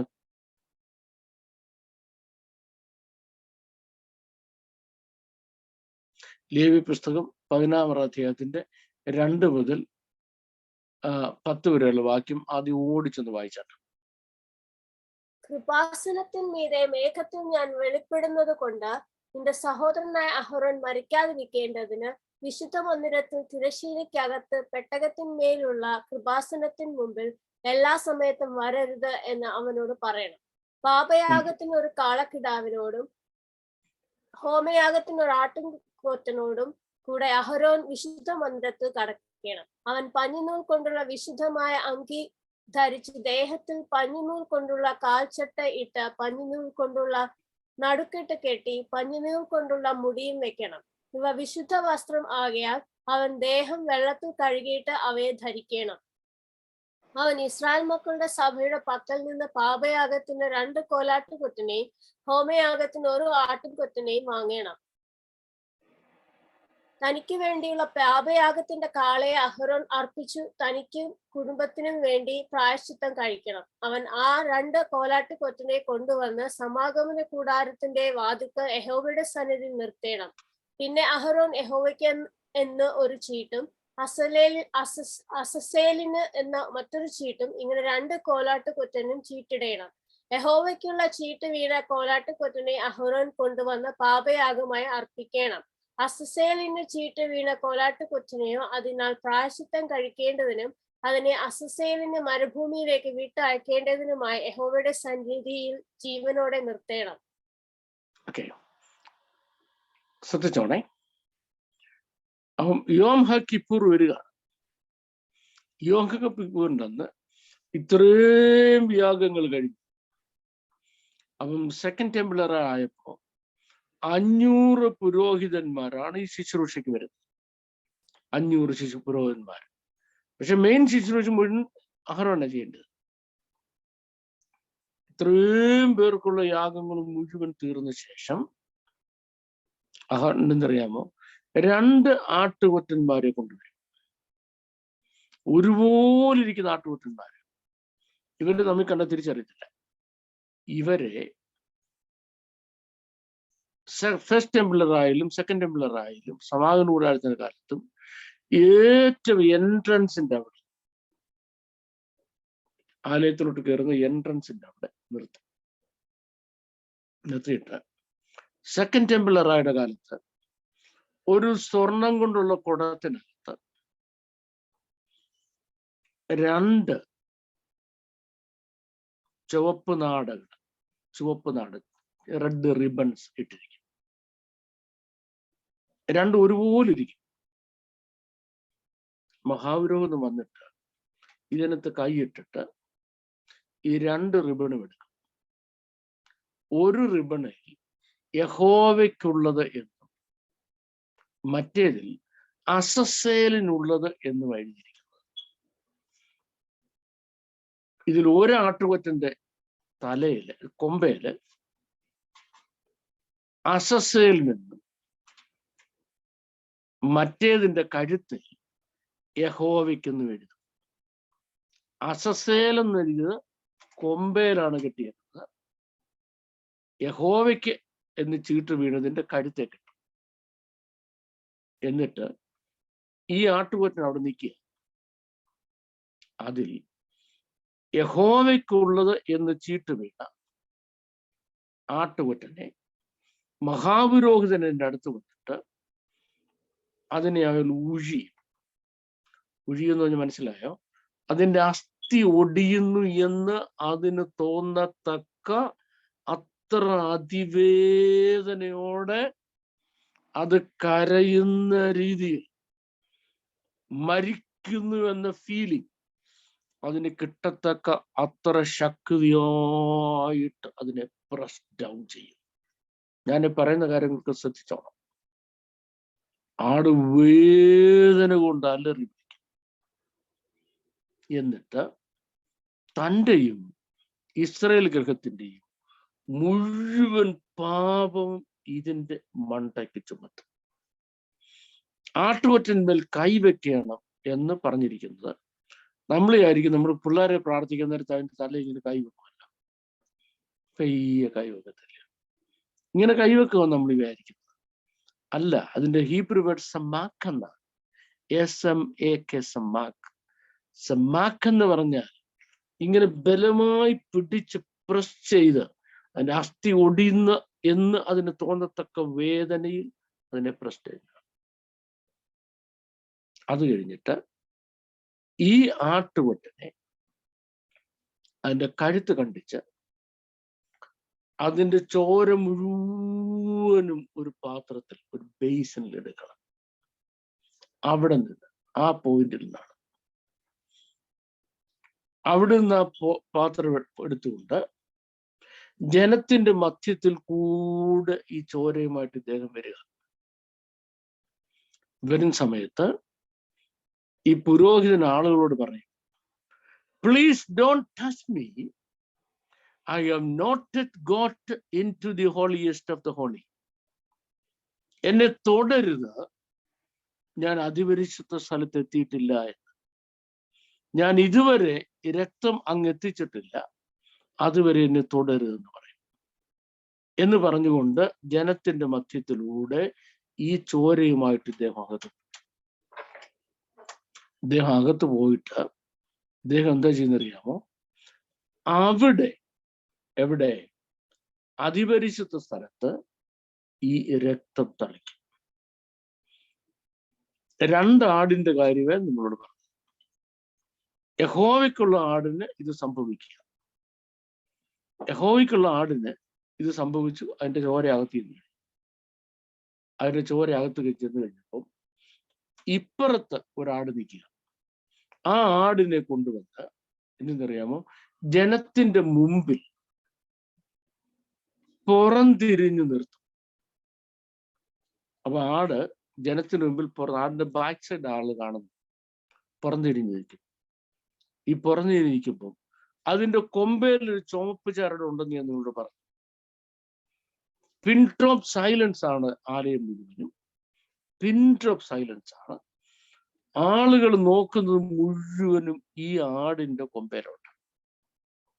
എന്താ നോക്കുന്നറിയാമോ? അകത്ത് ചോര അർപ്പിച്ചുകൊണ്ടിരിക്കുമ്പോൾ ദൈവം ഇവരുടെ പാപം ക്ഷമിക്കാൻ തുടങ്ങും. ഏത്? ഈവാൻ, ഭാഷ, ഘട്ട, അത് 3ഉം ദൈവം ക്ഷമിക്കാൻ തുടങ്ങും. എന്താണ് ദൈവം ക്ഷമിക്കാൻ തുടങ്ങാൻ കാരണം? ദൈവം ക്ഷമിക്കാൻ തുടങ്ങാൻ കാരണം, ഒന്ന്, ഞാൻ ഈ മുമ്പേ പറഞ്ഞ 7 ലിസ്റ്റ് ഉണ്ടല്ലോ, ആ 7 ലിസ്റ്റിനുമുള്ള പ്രായശ്ചിത്ത യാഗങ്ങൾ മുഴുവനും നടന്നു കഴിഞ്ഞു. ഹോമയാഗം, ഭോജനയാഗം, സമാധാനയാഗം, പാപയാഗം, അകൃത്യയാഗം. ഹോമയാഗം, ഭോജനയാഗം, സമാധാനയാഗം, പാപയാഗം, അകൃത്യയാഗം. ഈ 5 യാഗങ്ങളും ഇതിനോടകം നടന്നു കഴിഞ്ഞു. അതിൻ്റെ എല്ലാം വിശദീകരണം നമുക്ക് ഇവിടുന്ന് നിങ്ങൾക്ക് എടുത്തു തരേണ്ടത്. ഏതാ? സമാഗമന കൂടാരത്തിൽ നിന്ന് എടുത്തു തരേണ്ടത്. പക്ഷെ നമുക്ക് എൻ്റെ സമയമില്ലാത്തതുകൊണ്ട് ഞാൻ ആ യാഗത്തിന്റെ പേര് മാത്രം പറഞ്ഞു പോയത്, അതിൻ്റെ ഡിഫറൻസസ്. അത് കഴിഞ്ഞിട്ട് രക്തം അകത്ത് കൊണ്ടുപോയി. രക്തം തളിച്ചു കഴിഞ്ഞു. ആ രക്തം തളിക്കുന്നതിന് മുമ്പ് ആടിന് എന്താ സംഭവിച്ചത്? സ്മാക്ക് ചെയ്യപ്പെട്ടത് അല്ലേ? അതിനെ പ്രസ് ഡൗൺ ചെയ്ത് കളഞ്ഞു, തകർത്ത് കളഞ്ഞു. ആടിനെ തകർത്ത് കളഞ്ഞു. ഇനി ദൈവം പാപം ക്ഷമിച്ചു എന്നതിന് എന്തോ തെളിവ്? ഈ മുന്നിൽ നിൽക്കുന്ന ആട്ടുകൊറ്റനുണ്ടല്ലോ, ആ ആട്ടുകൊറ്റന്റെ കൊമ്പയിൽ ഒരു ചരടുണ്ടെന്നുള്ള കാര്യം നിങ്ങൾ പറഞ്ഞു. ഓർക്കുന്നില്ലയോ? ആളുടെ ചരടയിൽ ഇങ്ങനെ നോക്കിക്കൊണ്ടിരിക്കും. അപ്പൊ കാണുന്നതിനെന്നറിയാമോ? അതിന്റെ നിറം മാറി മാറി മാറി മാറി മാറി മാറി അതല്ല പ്യൂവർ വൈറ്റ് ആയിട്ട് തീരും. ആ പ്യൂവർ വൈറ്റ് ആയിട്ട് തീർന്നു എന്ന് കാണുമ്പോൾ അതിന്റെ അർത്ഥം ദൈവം പാപം ക്ഷമിച്ചുവെന്നാണ്. അത് നിങ്ങൾ ചോദിച്ചേക്കും, ഇതൊക്കെ സാറ് കഥ പറയല്ലയോ, ഇതിനൊക്കെ വല്ല ബിബിളിക്കൽ റെഫറൻസ് ഉണ്ടോ? ഞാൻ പറയുന്ന ഒരുപാട് കാര്യങ്ങൾക്ക് ബൈബിളിൽ ക്ലൂ മാത്രമേ ഉള്ളൂ. അതിന്റെ ഡീറ്റെയിൽസ് മുഴുവൻ വിശുദ്ധ തൽമൂദുകളിലാണ് പറഞ്ഞിരിക്കുന്നത് എന്നുള്ള കാര്യം ഞാൻ ഈ ക്ലാസ് ആദ്യമേ പറഞ്ഞു. അത് നിങ്ങൾ ഓർക്കുന്നുണ്ടെന്ന് എൻ്റെ വിശ്വാസം. Okay, let's come back. ഞാൻ വേദപുസ്തകത്തിൽ ഒരു ക്ലൂ തരാം. യെശയ്യാ 1:18 വാക്യത്തിൽ ദൈവം ഈ പണി കുറച്ചാൾ കഴിഞ്ഞപ്പോ അങ്ങ് നിർത്തി. കാര്യം ഇവന്മാരുടെ വഷളത്വം ദൈവത്തിന് സഹിക്കാൻ വയ്യാഞ്ഞുകൊണ്ട് ദൈവം ഈ പണി നിർത്തിയിട്ട് പറഞ്ഞു, ഇനി എനിക്ക് ആടിനെയും വേണ്ട, കാളയും വേണ്ട, ഒരു മൃഗത്തെയും വേണ്ട, ഇങ്ങ് അടുത്ത് വരാൻ പറഞ്ഞു, നേരിട്ട് വരാൻ പറഞ്ഞു. ഇതൊന്നുമില്ലാതെ നേരിട്ട് വരാമെന്നുണ്ടെങ്കിൽ നിങ്ങളുടെ പാപം രക്താംബരം പോലെ കടുംചുവപ്പായാലും ഞാൻ ഹിമം പോലെ വെളുപ്പിച്ചു തരാമെന്ന് പറഞ്ഞു. അതാണ് ഇതിന്റെ ബാക്ക്ഗ്രൗണ്ട്. ഓക്കെ, ഇനി ഒരാടവിടെ നിൽക്കുക. അതിന്റെ പേര് അസസേൽ. അസ് ഏൽ എന്ന് പറഞ്ഞാൽ ആ വാക്കിന് എത്ര അർത്ഥമുണ്ട്? ഒന്നാമത്തെ അർത്ഥം മാറ്റി നിർത്തിയത്, രണ്ടാമത്തെ അർത്ഥം വേർതിരിക്കപ്പെട്ടത്, മൂന്നാമത്തെ അർത്ഥം കൈവിടപ്പെട്ടത്, നാലാമത്തെ അർത്ഥം ഉപേക്ഷിക്കപ്പെട്ടത്, അഞ്ചാമത്തെ അർത്ഥം സാത്താൻ്റെത്, സാത്താനെ ഏൽപ്പിച്ചത് എന്നാണ്. ഇത്ര അർത്ഥമാണ് അസ് ഏൽ എന്ന വാക്കിനുള്ളത്. ഇനി പുരോഹിതൻ വന്നിട്ട് ഈ ആടിനെ തിരിച്ചു നിർത്തും. തിരിച്ചു നിർത്തിയിട്ട് പറയും, behold the lamb that's going to take away your sin. നിങ്ങളുടെ പാപം വഹിച്ചുകൊണ്ട് പുറത്തു പോകാൻ പോകുന്ന ആടിനെ നോക്കാൻ പറയും. തിരിച്ചു നിർത്തി. ഇസ്രായേലിന്റെ സഭ മുഴുവനും ആ ആടിലേക്ക് കൈനീട്ടും. അഹരോൻ ആടിന്റെ തലയെ കൈവെക്കും. എന്നിട്ട് പാപം മുഴുവൻ അതിന്റെ മേൽ ചുമത്തും. പാപം മുഴുവൻ അതിന്റെ മേൽ ചുമത്തിയിട്ട് നിയമിക്കപ്പെട്ട ഒരാളിന്റെ കയ്യിൽ ഈ ആടിനെ ഏൽപ്പിക്കും. ഇയാൾ അറിയാമോ, ഇതൊരു ശബത്ത് ദിവസമാണ് നടക്കുന്നുള്ളതുകൊണ്ട് ഒരു ശബത്ത് ദിവസം ഒരു 2000 ക്യൂബിറ്റ്സ് 2000 മുഴമേ ഒരു യഹൂദൻ നടക്കാൻ അനുവാദമുണ്ട്. അപ്പൊ ഇയാൾ എന്തെന്നറിയാമോ, 1000 മുഴം നടന്നിട്ട് അവിടെ നിൽക്കും ആടിനെ കൊണ്ട്. അവിടെ ഒരാളുണ്ട്, അയാൾ ഈ ആടിനെ മേടിച്ച് അടുത്ത 1000 മുഴം നടക്കും. അവിടെ ഒരാൾ നിൽക്കും. ഇങ്ങനെ 12 സ്റ്റേഷൻസ് ഉണ്ട്. ഈ 12 സ്റ്റേഷൻസിലും ആളുണ്ട്. ഈ 12 സ്റ്റേഷൻസ് കഴിയുമ്പോഴത്തേക്ക് far into the wilderness, ആ മരുഭൂമിയുടെ അങ്ങ് ഈ ആടെത്തിക്കഴിഞ്ഞു. അവിടെ ചെല്ലുമെന്നറിയാമോ, നിയമിക്കപ്പെട്ട ഒരാളിന്റെ കഴിവില്ല ഇതിനെ മരുഭൂമിയിൽ വിട്ടേക്കണമെന്നാ പറഞ്ഞേക്കുന്നത്. അവിടെ ചത്തു. പക്ഷേ ഒരിക്കൽ ഇങ്ങനെ വിട്ട ആട് ജീവനോട് തിരിച്ചു വന്നു. അത് വലിയ പ്രോബ്ലം. അത് ഉണ്ടാകാതിരിക്കാൻ വേണ്ടി ഇവരെന്തറിയാമോ, ഒരു വലിയ പാറക്കെട്ടിന്റെ മണ്ടയ്ക്ക് ആടിനെ കൊണ്ടുവന്നിട്ട് അതിനെ താഴോട്ടങ്ങ് തെളിയിടും. അത് അവിടുന്ന് കറങ്ങി പാറയെ തട്ടി അങ്ങ് താഴെ അഗാധ ഗർത്തത്തിൽ ചെന്ന് അത് വീണ് അവിടെ ചിതറി തകർന്ന് ചാകുക കഴിഞ്ഞപ്പം ആ ലാസ്റ്റ് സീൻ കണ്ട ആള് അവിടെ നിന്ന് കൽ ആ എന്ന് വിളിച്ചു പറയും. കൽ ആ എന്ന് വിളിച്ചു പറഞ്ഞാൽ അതിന്റെ അർത്ഥം ഫിനിഷ്ഡ്, സകലവും നിവൃത്തിയായി, ഫിനിഷ് എന്നാണ്. എന്നിട്ട് ഇയാൾ ആ കാര്യം വന്ന് അയാൾ കാടിനെ കൊടുത്ത ആൾ അവിടെ നിൽക്കുക. ഓർക്കുന്നുണ്ടോ? 11ാമത്തെ സ്റ്റേഷനിൽ അയാളവിടെ നിൽക്കുക. അയാളോട് ആ കാര്യം എന്ന് പറഞ്ഞു. അയാൾ തിരിച്ച് 1000 ക്യൂബിറ്റ്സ് 1000 മുഴം നടന്ന് മറ്റേ ആളിനോട് പറയും. അങ്ങനെ പറഞ്ഞ്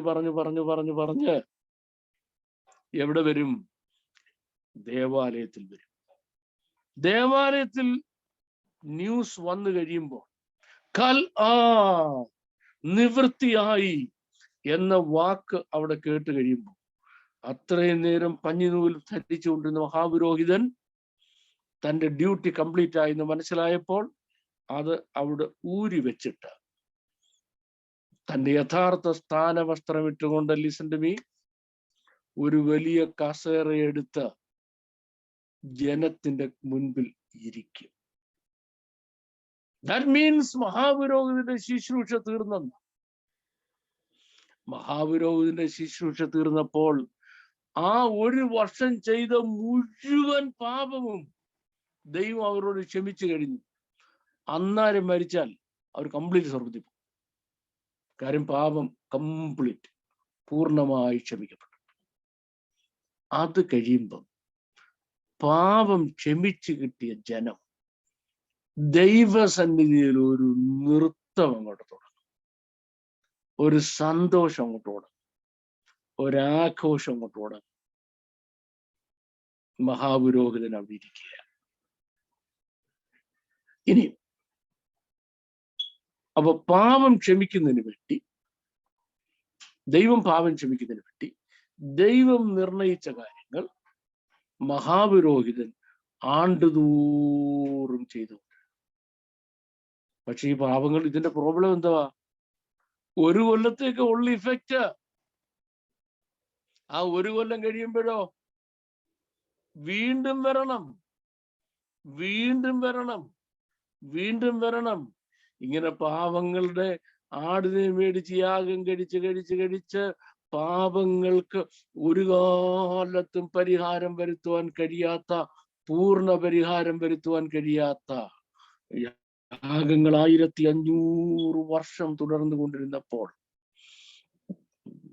1500ാമത്തെ വർഷം 1500ാമത്തെ വർഷം ജഡത്താലുള്ള ബലഹീന നിമിത്തം ന്യായപ്രമാണത്തിന് കഴിയാഞ്ഞതിനെ സാധിപ്പിക്കാൻ ദൈവം തന്റെ പുത്രനെ പാപജഡത്തിന്റെ സാദൃശ്യത്തിലും പാപം നിമിത്തവും അയച്ചു. പാപത്തിന് തന്റെ ജഡത്തിൽ ശിക്ഷ വിധിച്ചു. ഈ പറഞ്ഞ കാര്യം ദൈവത്തിന്റെ പുത്രൻ ഏകയാഗത്താൽ തന്നോടടുക്കുന്നവർക്ക് സൽഗുണ സമ്പൂർത്തി വരുത്തുന്നതിന്, അവരെ പൂർണ്ണമായി രക്ഷിക്കുന്നതിന് വേണ്ടി ദൈവത്തിന്റെ പുത്രൻ ഇത് അക്കംപ്ലിഷ് ചെയ്തു. ഇതിനാണ് മഹാപാപ പരിഹാരം, അല്ലെങ്കിൽ യോം ഹക്കിപ്പൂർ എന്ന് പറയുന്നത്. യോം ഹക്കിപ്പൂർ എന്ന് പറഞ്ഞാൽ മഹാപാപ പരിഹാര ദിവസം, മഹാപാപ പരിഹാരം എന്നാണ്. എന്തുവാ ദൈവത്തിന്റെ പുത്രൻ ചെയ്തത്? ഇത്രയും കാര്യങ്ങൾ ദൈവത്തിന്റെ പുത്രൻ ചെയ്തു. ദൈവത്തിന്റെ പുത്രൻ ചെയ്ത കാര്യങ്ങൾ ഞാൻ പറയാം. ഒന്നാമത്തെ കാര്യം, ഈ പുത്രൻ തന്നെ മഹാപുരോഹിതനായി തീർന്നു. 2, ഈ പുത്രൻ തന്നെ യാഗവസ്തുവായി തീർന്നു. പുത്രൻ തന്നെ മഹാപുരോഹിതനായി തീർന്നു, പുത്രൻ തന്നെ യാഗവസ്തുവായി തീർന്നു, പുത്രൻ തന്നെ യാഗമൃഗമായി തീർന്നു. മക്കൾ ജഡരക്തങ്ങളോടുകൂടിയവരായതുകൊണ്ട് അവനും അവരെ പോലെ ജഡരക്തങ്ങളോട് കൂടിയവനായി മരണത്തിന്റെ അധികാരിയായി പിശാചിനെ തന്റെ മരണത്താൽ നീക്കി ജീവപര്യന്തം മരണഭീതിയിലായിരുന്നവരെയൊക്കെയും വിടുവിച്ചുവല്ലോ. അതിന് ചെയ്ത കാര്യങ്ങൾ നിങ്ങൾ കേട്ടോ. അതിന്റെ എല്ലാം ഡീറ്റെയിൽ നമ്മൾ ക്രൂശിക്കപ്പെട്ട ക്രിസ്തു എന്ന വിഷയം വരുമ്പോഴേക്ക് വരുന്നുണ്ട്. എനിക്ക് ഓടിച്ചങ്ങ് പറയാനേ പറ്റത്തു. ഒന്നാമത്തെ കാര്യം, ഈ മഹാപുരോഹിതൻ ഒരു പെസഹ പെരുന്നാളിന്റെ അന്ന് ഇത് തന്റെ യാഗത്താൽ നിർവഹിക്കപ്പെടുന്നതിന് പെരുന്നാൾ തുടങ്ങുന്നതിന് 7 ദിവസം മുമ്പ് യെരുശലേം നഗരത്തിൽ വന്നു. മഹാപുരോഹിതന് 7 ദിവസം എന്തൊക്കെ ചെയ്യണം, അത് മുഴുവൻ ഡീറ്റെയിൽസ് ഞാൻ പിന്നെ പറഞ്ഞുതരാം. അത് മുഴുവൻ 7 ദിവസം കൊണ്ട് യെരുശലേം ദേവാലയത്തിനകത്തിരുന്ന് നമ്മുടെ വാഴ്ത്തപ്പെട്ട മഹാപുരോഹിതൻ ചെയ്തു തീർത്തു. നമ്മുടെ വാഴ്ത്തപ്പെട്ട മഹാപുരോഹിതൻ ചെയ്തു തീർത്ത ശേഷം താന് ശുശ്രൂഷ ആരംഭിക്കാൻ പോവുക. അഹരോന്റെ പൗരോഹിത്യത്തിന് മാറ്റം വരുത്താം. അഹരോന്റെ പൗരോഹിത്യത്തിന് മാറ്റം വരുത്തുന്നതിന് വേണ്ടി താൻ ആദ്യം ചെയ്തത്, ആ വ്യാഴാഴ്ച രാത്രി അതുവരെ ആഘോഷിച്ചു വന്ന പെസഹ പെരുന്നാൾ കഴിച്ച് അതിന് നിവൃത്തി വരുത്തി. പെസഹ പെരുന്നാൾ കഴിച്ച് അതിന് നിവൃത്തി വരുത്തിയിട്ട് പെസഹ പെരുന്നാൾ തീരുന്നതിന് മുൻപ്, അതിന്റെ ഫൈനൽ സെഷന് മുൻപ് അപ്പം എടുത്ത് വാഴ്ത്തി ശിഷ്യന്മാർ കൊടുത്തിട്ട്, ഇത് നിങ്ങൾക്ക് വേണ്ടി തകർക്കപ്പെടുന്ന എന്റെ ശരീരമാകുന്നു, ഇതിൽ നിന്ന് വാങ്ങി ഭക്ഷിപ്പീൻ എന്ന് പറഞ്ഞ് നമ്മുടെ വിശുദ്ധ തിരുവത്താഴ ശുശ്രൂഷ എന്ന പുതിയ സെഷൻ അവിടുന്ന് ആരംഭിച്ചു. അവിടെ ആരംഭിച്ച ശേഷം തന്റെ ശിഷ്യന്മാരുടെ കാല് കഴുകിയിട്ട് അന്ന് രാത്രി താൻ അവിടുന്ന് നടന്ന് ഗതസമന തോട്ടത്തിൽ വന്ന് അവിടെ താണു വീണു. ഗതസമന തോട്ടത്തിൽ താണു വീണപ്പോൾ സംഭവിച്ചത്, സകല ലോകത്തിന്റെയും പാപത്തിന്റെ ശിക്ഷ തന്റെ മേൽ വന്നു. പാപത്തിന്റെ ശിക്ഷ തന്റെ മേൽ വന്നു കഴിഞ്ഞപ്പോൾ അതിന്റെ കീഴിൽ താൻ ഞെരിഞ്ഞ് അമരാൻ തുടങ്ങി. And he cried unto the Father, said, Father, I am pressed down. ഓർക്കുന്നുണ്ട് നിങ്ങള്? പാപയാഗത്തിലുള്ള ആട്ടിൻകുട്ടി അത് കരയുക, I am pressed down. ആ ആട്ടിൻകുട്ടി കരയുന്നത് പോലെ അന്ന് രാത്രി ഗതസമന തോട്ടത്തിൽ തകർന്നു വീണ് നമ്മുടെ വാഴ്ത്തപ്പെട്ട കർത്താവ് കരയാൻ തുടങ്ങി. അതിനുശേഷം നമ്മുടെ വാഴ്ത്തപ്പെട്ട കർത്താവിനെ അവിടുന്ന് പിടിച്ചുകൊണ്ടുപോയി ലോകത്തിലെ 5 കോടതി 6 പ്രാവശ്യം വിസ്തരിച്ചു. 5 കോടതി 6 പ്രാവശ്യം വിസ്തരിക്കുന്ന റീസൺ തൽമൂദുകൾ പറഞ്ഞിട്ടുണ്ട്. അതെനിക്കിപ്പോ ഇവിടെ പറയാൻ സമയമില്ല. 6ാമത്തെ ഈ 6 വിസ്താരത്തിലും ഒരൊറ്റ വേർഡിക്റ്റേ ബാക്കിയുള്ളൂ. ആ വേർഡിക്റ്റ് എന്താണെന്ന് അറിയാമോ? ഈ മനുഷ്യൻ നിരപരാധിയാണ്. This man is innocent എന്ന് തെളിയിച്ച ശേഷം, ഞാൻ നിങ്ങളോട് ആദ്യം ഒരു കാര്യം പറഞ്ഞു, ഈ സകല മൃഗവും ഈ കർത്താവാണ്, ഈ സകല യാഗവസ്തുവും കർത്താവാണ്, ഈ പുരോഹിതനും കർത്താവാണ്, മഹാപുരോഹിതനും കർത്താവാണ്, ഈ 500 പുരോഹിതന്മാരും കർത്താവാണ്. ഇത് മുഴുവൻ ഏകയാഗത്താൽ വിശ്വസിക്കുന്നവർക്ക് സൽഗുണ സമ്പൂർത്തി വരുത്തുന്നതിന് വേണ്ടി ഇത് മുഴുവൻ യേശു ക്രിസ്തു എന്ന ഒറ്റ വ്യക്തിയിലേക്ക് മാറുകയാണ്, ഒറ്റ ഇൻഡിവിജ്വലിലേക്ക് മാറുകയാണ്. അവിടുന്ന് എന്തെന്നറിയാമോ? പീലാത്തോസ് പറഞ്ഞു, എങ്കിലും ഞാൻ ഇവനെ അടിപ്പിച്ച് വിട്ടയക്കുമെന്ന് പറഞ്ഞു. എന്നിട്ട് കൊണ്ടുപോയി വിവസ്ത്രരാക്കി കുനിച്ചു നിർത്തിയ കെട്ടി, കുനിച്ച് കൈ താഴെ കെട്ടി നിർത്തിയിരിക്കുകയാണ്. എന്നിട്ട് വില്ലുപോലെ വളഞ്ഞിരിക്കുന്ന നമ്മുടെ വാഴ്ത്തപ്പെട്ട കർത്താവിനെ 2 സൈഡിൽ നിന്ന് റോമൻ നോട്ട്സ് എന്ന് പറയുന്ന അതിക്രൂരമായ ചാട്ടവാറുകൊണ്ട് 2 പടയാളികള് അവർക്ക് എത്രയോ അടിക്കും അത്രയും അടിച്ച് ആ ശരീരത്തിൽ ഇനി മുറിവേൽക്കാൻ ഒരൊറ്റ ഭാഗവും ബാക്കി ഇല്ല എന്ന് ഉറപ്പാക്കിയ ശേഷം അവർ നമ്മുടെ വാഴ്ത്തപ്പെട്ട കർത്താവിനെ സ്വന്തം വസ്ത്രം ധരിപ്പിച്ച് ക്രൂശിക്കുന്നതിന് വേണ്ടി കൊണ്ടുപോയി അവിടെ വെച്ച് തന്റെ വസ്ത്രം നീക്കിയിട്ട് തന്നെ എങ്ങനെ ക്രൂശിക്കെടുത്തുള്ള വിധമൊന്നും ഇപ്പൊ പറയാൻ നമുക്ക് സമയമില്ല. ക്രൂശിൽ 3 ആണികളുടെ മേൽ കയറ്റി നിർത്തിയിട്ട അവിടെ കിടന്ന് നമ്മുടെ വാഴ്ത്തപ്പെട്ട കർത്താവ് ശ്രദ്ധിച്ചോണം. അവിടെ കിടന്ന് നമ്മുടെ വാഴ്ത്തപ്പെട്ട കർത്താവ് മാനവരാശിയുടെ രക്ഷയ്ക്ക് വേണ്ടി, ഞാൻ മുമ്പേ 5 യാഗങ്ങളുടെ കാര്യം പറഞ്ഞ് നിങ്ങൾ ഓർക്കുന്നുണ്ട്. 5 യാഗങ്ങൾ, ആ 5 യാഗങ്ങൾ അവിടെ കടന്ന് ചെയ്തു. അത് മാത്രമല്ല, 5 യാഗം കഴിഞ്ഞ് വേറൊരു കാര്യം ചെയ്തു, താൻ്റെ യുദ്ധവും കൂടെ അവിടെ കിടന്ന് ചെയ്തു. അതും ജയിച്ചു കഴിഞ്ഞപ്പോ തന്റെ ഫങ്ഷൻസ് മുഴുവൻ തീർന്നു എന്ന് മനസ്സിലായി കഴിഞ്ഞപ്പോൾ നമ്മുടെ വാഴ്ത്തപ്പെട്ട കർത്താവ് പിതാവിനോട് പറഞ്ഞു, കൽ എന്ന് പറഞ്ഞാൽ സകലതും നിവൃത്തിയായി. ആ നിവൃത്തിയായ കർത്താവിന് ഇനി ഒരു കാര്യം കൂടെ ചെയ്യാനുണ്ട്. ആട്ടുകൊറ്റന്മാരുടെയും കാളകളുടെയും രക്തമല്ല, സ്വന്തം രക്തം കൊണ്ട്, ഹല്ലേലൂയ, ഈ സൃഷ്ടിയിൽ ഉൾപ്പെടാത്ത വലിപ്പവും തികവുമേറിയ വേറൊരു കൂടാരത്തിൽ കൂടെ ഈ ഭൂമിയിലുള്ള ദേവാലയത്തിലല്ല, സാക്ഷാൽ സ്വർഗത്തിലെ വിശുദ്ധ മന്ദിരത്തിൽ ചെന്ന് എന്നേക്കുമുള്ള വീണ്ടെടുപ്പ് സാധിക്കുന്നതിന് വേണ്ടി താൻ കയറി പോകുമ്പോ ഇടയ്ക്കൊരു ഡിസ്റപ്ഷൻ ഉണ്ടായി. ഒരാൾക്കൊന്ന് തൊടണമെന്ന് തോന്നി, പറഞ്ഞു, എന്നെ തുടരുത്, ടച്ച് മീ നോട്ട്. എന്താ എന്നെ തുടരുന്ന് പറഞ്ഞത്?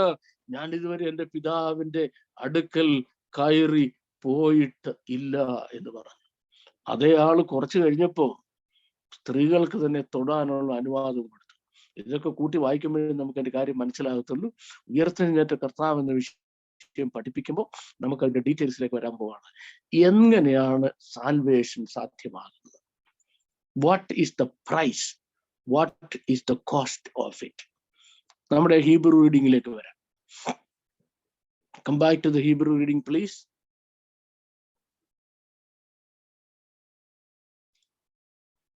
Okay.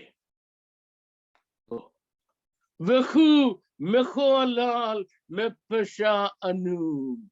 Vehu means Avan. Meholal. Meholal means wounded. മുറിവേൽക്കുക. ഒരാൾ മുഴുവൻ ശരീരവും മുറിവേൽക്കാൻ സമ്മതിച്ചു കൊടുക്കണം. കോസ്റ്റ്, സാൽവേഷന്റെ കോസ്റ്റ് പറയാം. മെഹോലാൽ. മെഹോലാൽ മീൻസ് wounded.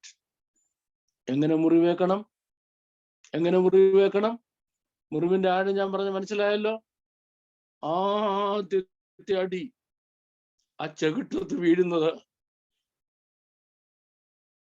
അന്നാസിന്റെ അരമനയിൽ വെച്ച ആദ്യത്തെ അടി. അതുമുതൽ പീലാത്തോസിന്റെ പ്രട്ടോറിയത്തിൽ ചാട്ടവാറടിക്ക് തകർക്കാൻ ഏൽപ്പിക്കുന്നത് വരെ ആ ശരീരത്തിൽ അടി വീഴാൻ ഒറ്റ സ്ഥലം ബാക്കിയില്ല. എന്തിനു വേണ്ടി? ഭാഷ എന്ന വാക്യം ഞാൻ പറഞ്ഞു, ഓർക്കുന്നുണ്ടോ? ട്രാൻസ്ഗ്രഷൻ. നമ്മുടെ ട്രാൻസ്ഗ്രഷന് വേണ്ടി ശരീരം മുഴുവൻ അവൻ അടിക്കപ്പെട്ടു. അടുത്തത്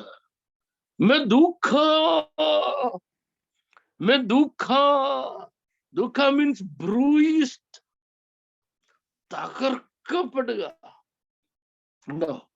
പ്രസ് ഡൗൺ ചെയ്യുക. എന്തിനു വേണ്ടിയാ പ്രസ് ഡൗൺ ചെയ്യപ്പെട്ടത്?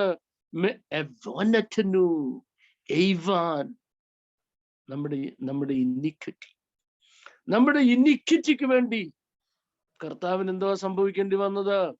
ഗതസമനായിൽ പ്രസ് ഡൗൺ ആകുകയാണ്. തീർന്നില്ല.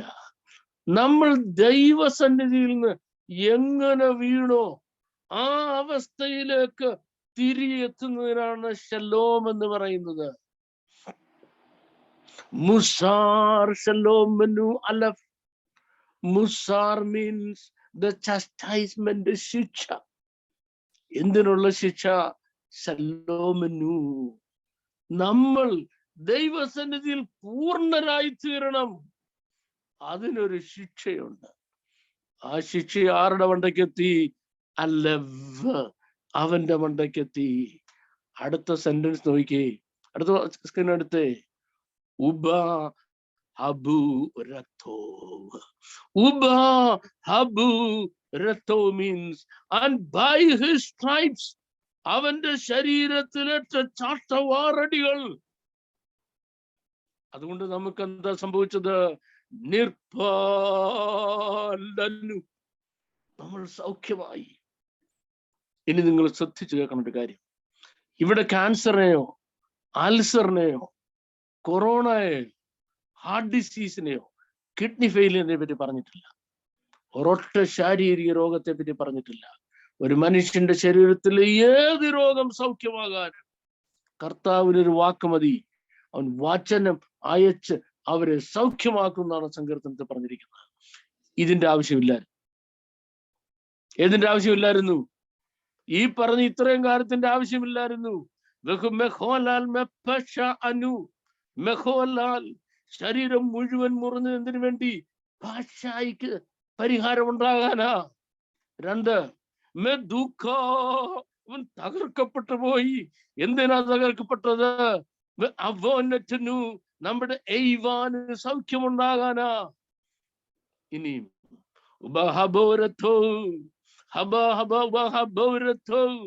ചാട്ടവാറടിയേറ്റു. എന്തിനു വേണ്ടി? നിർഭ രോഗസൗഖ്യത്തിന് വേണ്ടി. ഏത് രോഗങ്ങളുടെ കാര്യം ഇവിടെ പറഞ്ഞത്? The sickness of the spirit, ആത്മാവിന്റെ രോഗങ്ങൾ. അത് സൗഖ്യമായില്ലെങ്കിലോ? ക്യാൻസർ വന്ന് മരിച്ചാൽ സ്വർഗത്തിൽ പോകാൻ തടസ്സമാണ്. അൾസർ വന്ന് മരിച്ചാൽ സ്വർഗത്തിന് പോകാൻ തടസ്സമാണ്. ശരീരത്തിന്റെ ഏതെങ്കിലും രോഗം ആത്മാവിന്റെ രക്ഷയ്ക്ക് തടസ്സമാണോ? അല്ലല്ലോ. ആത്മാവിന്റെ രക്ഷയ്ക്ക് ഒറ്റ തടസ്സമാണ് ആത്മാവിന്റെ രോഗങ്ങൾ. എന്തൊക്കെ ആത്മാവിന്റെ രോഗങ്ങൾ? എയ്വാൻ, ഭാഷ, കട്ട. അത് സൗഖ്യമാകണമെങ്കിൽ ദൈവം ഒരു പ്രൈസ് മുന്നേ വെച്ചു. എന്തോ പ്രൈസ്? ഇപ്പൊ നിങ്ങൾക്ക് മനസ്സിലായോ? ഇത്രയും കാര്യങ്ങൾ ഒരാൾ പേ ചെയ്യണം. ഇനി ഇവിടെയാണ് നമ്മളിലേക്ക് വരേണ്ടത്. ദൈവം നവരത്നങ്ങൾ കൊണ്ട് സൃഷ്ടിച്ച ദൂതന്മാർ പാപം ചെയ്തപ്പോൾ ഈ പ്രൈസ് പേ ചെയ്യാൻ ആരും മുന്നോട്ട് വന്നില്ല. ഈ പ്രൈസ് പേ ചെയ്യേണ്ടവർ മുന്നോട്ട് വന്നില്ലെങ്കിൽ ക്ഷമിക്കാനും പറ്റത്തില്ല. ക്ഷമിച്ചെന്ന് പറയേണ്ട കാര്യമായില്ല. ഇത് പേ ചെയ്യപ്പെടുന്നില്ല. പേ ചെയ്യാൻ ആരും മുന്നോട്ട് വന്നില്ല. പി.എം. സാറൊക്കെ പണ്ട് പാടുന്ന ഒരു പാട്ടുണ്ടായിരുന്നു.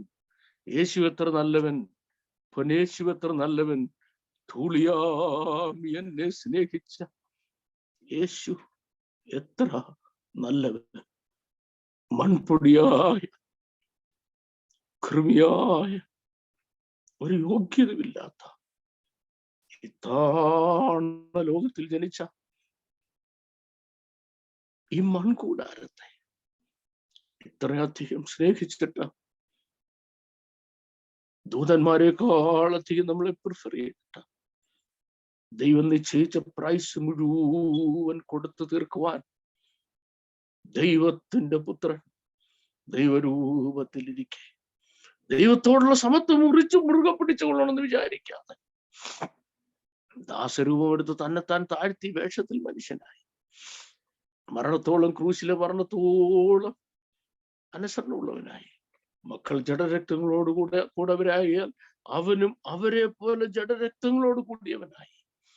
മരണത്തിന് അധികാരിയായി പിശാചിനെ സ്വന്തം മരണത്താൽ നീക്കി ജീവപര്യന്തം മരണഭീതിയിലായിരുന്ന എല്ലാവരെയും വെട്ടിപ്പിച്ചു. That is salvation manifesto. ദൈവം നമ്മളെ അനുഗ്രഹിക്കുമാറാകട്ടെ. ദൈവം അനുവദിച്ചാൽ നാളെ ഈ സമയത്ത് നമ്മൾ വേർഷിപ്പ് എന്ന വിഷയമായിട്ട് വീണ്ടും കാണാം. I look forward to seeing all of you. God bless you abundantly, exceedingly. Thank you all very much. സാറേ, ഇന്ന് ക്വസ്റ്റ്യൻ ടൈം ഉണ്ടോ? ക്വസ്റ്റ്യൻസിന്റെ ആവശ്യമില്ലല്ലോ. ഇന്ന് ഉണ്ടെങ്കിൽ നമുക്ക് നാളെ ചോദിക്കാം. Thank you. വളരെ അനുഗ്രഹിക്കപ്പെട്ടതായ ഒരു ക്ലാസ് ഇന്ന് നമുക്ക് വീണ്ടും ലഭിച്ചിരിക്കുകയാണ്. ഈ പരിമിതമായ സമയത്തിനുള്ളിൽ ഒരു മനുഷ്യൻ്റെ ആത്യന്തികമായ രക്ഷയെക്കുറിച്ച് വളരെ ശക്തമായി ഇന്ന് ദൈവത്തിൻ്റെ വചനത്തിലൂടെ പഴയ നിയമത്തിലും പുതിയ നിയമത്തിലും സാൽവേഷൻ എന്ന വിഷയത്തെ ആസ്പദമാക്കി പ്രിയ ബാബു സാർ നമ്മുടെ മധ്യത്തിൽ ആമേന് ദൈവത്തിൻ്റെ വചനം പങ്കുവയ്ക്കുവാൻ തക്ക ഇടയായി തീർന്നു. നമുക്ക് ഓരോരുത്തർക്കും വേണ്ടി കർത്താവ് കൊടുത്തതായ ആ മാറ്റമില്ലാത്ത വില നമ്മുടെ ജീവിതത്തിൽ നാം അനുഭവിക്കുമ്പോഴാണല്ലോ യഥാർത്ഥ ആ രക്ഷ നമുക്ക് ലഭിക്കുവാൻ തക്ക ഇടയായി തീരുന്നത്. സ്തോത്രം. നമുക്ക് വേണ്ടി തകർക്കപ്പെട്ട നമ്മുടെ പാപങ്ങളെ ചുമന്ന് ആ കാൽവരി ക്രൂശിന്മേൽ നമുക്ക് വേണ്ടി ഏകയാഗമായി പരമയാഗമായി തീർന്ന നമ്മുടെ വാഴ്ത്തപ്പെട്ട കർത്താവ് നമുക്കൊരുക്കിയിരിക്കുന്ന ആത്യന്തികമായ രക്ഷ നാം അനുഭവിക്കുമ്പോൾ തന്നെ അതനേകരിൽ എത്തിക്കുവാനുള്ള വലിയൊരു ബാധ്യത കൂടി നാം ഏറ്റെടുക്കുകയാകുന്നു. ആകയാൽ ഇന്ന് രാത്രിയിൽ നമുക്കൊരു നിമിഷം കണ്ണുകളെ അടയ്ക്കാം. ദൈവസേനയിൽ നമുക്ക് പ്രാർത്ഥിക്കാം. സംശയം ആർക്കും സംശയത്തിന് ഇട നൽകാതെ വണ്ണം ഉള്ള ഒരു ശുശ്രൂഷയാണ്, ഒരു പദ്ധതിയാണ് കർത്താവ് നമുക്ക് വേണ്ടി ആമേൻ പൂർത്തീകരിച്ചത്. ആകയാൽ ഇന്ന് രാത്രിയിൽ കേട്ട തിരുവെഴുത്തുകളെ നമ്മുടെ ജീവിതത്തിൽ ധ്യാനിച്ചുകൊണ്ട് ഒരു നിമിഷം നമുക്ക് പ്രാർത്ഥിക്കാം. ആമേൻ ഇന്ന് രാത്രിയിൽ ആമേൻ നമ്മുടെ മധ്യത്തിൽ ശക്തമായ ദൈവത്തിൻ്റെ വചനങ്ങളെ പങ്കുവച്ച കർത്താവിൻ്റെ ദാസൻ ബഹുമാനപ്പെട്ട ബാബു സാറിനെ ദൈവകരങ്ങളിലേക്ക് ഭരമേൽപ്പിച്ച് പ്രാർത്ഥിക്കാം. പ്രിയ ബാബു സാറ് ശാരീരികമായി താൻ ആമേൻ പല ബലഹീനതകളുള്ളതായ ഒരു ഭക്തനായ ഒരു ദൈവദാസനാണ്. തൻ്റെ ശുശ്രൂഷകളെ കർത്താവ് പിന്നെ അനുഗ്രഹിക്കട്ടെ. തൻ്റെ ശുശ്രൂഷകളിലൂടെ അനേകര് ജീവനിലേക്ക് കടന്നു വരുവാൻ ഇടയായി തീരുമാറാകട്ടെ. ദൈവകരങ്ങളിലേക്ക് പ്രിയ ദൈവദാസനെ സമർപ്പിച്ച് പ്രാർത്ഥിക്കാം. തന്നോടൊപ്പം പ്രവർത്തിക്കുന്നതായ ടീം അംഗങ്ങളെ പ്രിയ രാകേഷ് ബ്രദറിനായി ആമേൻ, അതുപോലെ ആശാ സിസ്റ്ററിനായി നമുക്ക് പ്രാർത്ഥിക്കാം. അതുപോലെ ഇന്ന് രാത്രിയിൽ ഈ പ്ലാറ്റ്ഫോമിൽ കടന്നു വന്ന ആ വചനം പഠിക്കുവാൻ ശ്രവിക്കുവാൻ ഇടയായി തീർന്ന എല്ലാ പ്രിയപ്പെട്ടവരെയും ദൈവകരങ്ങളിലേക്ക് ഭരമേൽപ്പിച്ച് നമുക്ക് പ്രാർത്ഥിക്കാം. ഹല്ലേലൂയ സ്റ്റഡി സർക്കിളിനായി പ്രാർത്ഥിക്കാം. അതിൻ്റെ ടീം അംഗങ്ങൾക്കായി, ഇതിൻ്റെ പിൽ പ്രവർത്തിക്കുന്ന എല്ലാ ഭാരവാഹികൾക്കായി പ്രാർത്ഥിക്കാം. ഈ ശുശ്രൂഷ ഏറ്റവും വലിയൊരു അനുഗ്രഹമായി തീരുവാൻ ഇതുവരെ കർത്താവ് സഹായിച്ചു. തുടർന്ന് വലിയൊരു അനുഗ്രഹമായി തീരേണ്ടതിന് നാം എല്ലാവരും ഒരുമിച്ച് ദൈവത്തിൽ പ്രാർത്ഥിക്കുമ്പോൾ ഇന്ന് രാത്രി നമ്മുടെ മധ്യത്തിലെ കർത്താവിൻ്റെ ദാസൻ പാസ്റ്റർ തോമസ് ഫിലിപ്പ് മുംബൈയിൽ നിന്ന് നമ്മുടെ മധ്യത്തിൽ ചേർന്നിട്ടുണ്ട്. കർത്താവിൻ്റെ ദാസൻ ഈ സമയത്ത് പ്രാർത്ഥിച്ച് ആമേൻ ആശീർവാദത്തോടെ നാം കടന്നു പോകാനിടയായി തീരുമാറാകട്ടെ. Pastor Thomas Philip.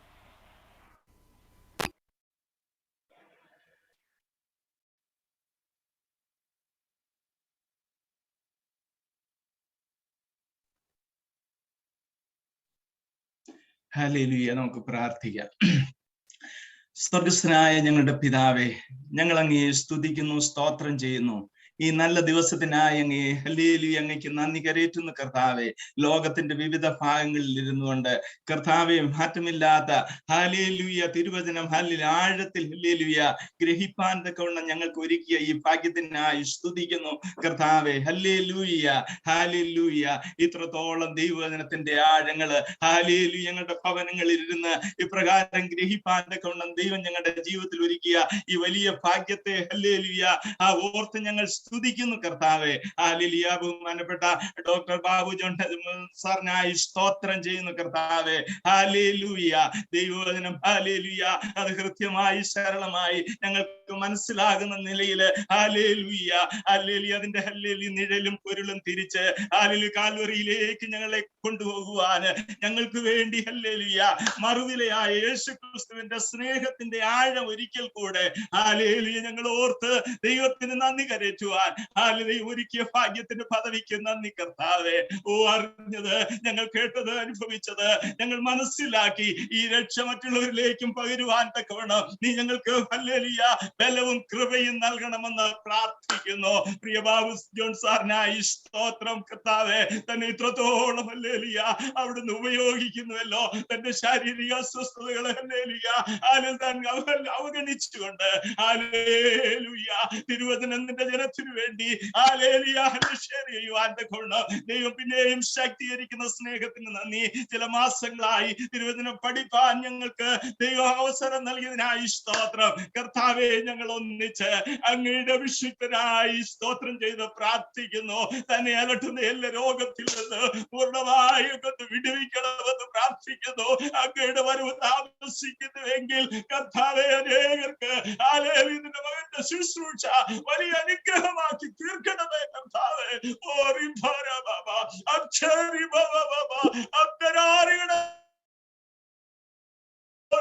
പ്രാർത്ഥന കേട്ട് നീ മറുപടി നൽകി ഹല്ലേലൂയ അമിതബലം നൽകി പൂർണ്ണ സൗഖ്യം വിടുതൽ നൽകി ഹല്ലേലൂയ അനേകർക്ക് ഹല്ലേലൂയ തന്റെ ശുശ്രൂഷ ഒരു മുതൽക്കൂട്ടാക്കി തീർക്കണമെന്ന് പ്രാർത്ഥിക്കുന്നേ അപ്പാ.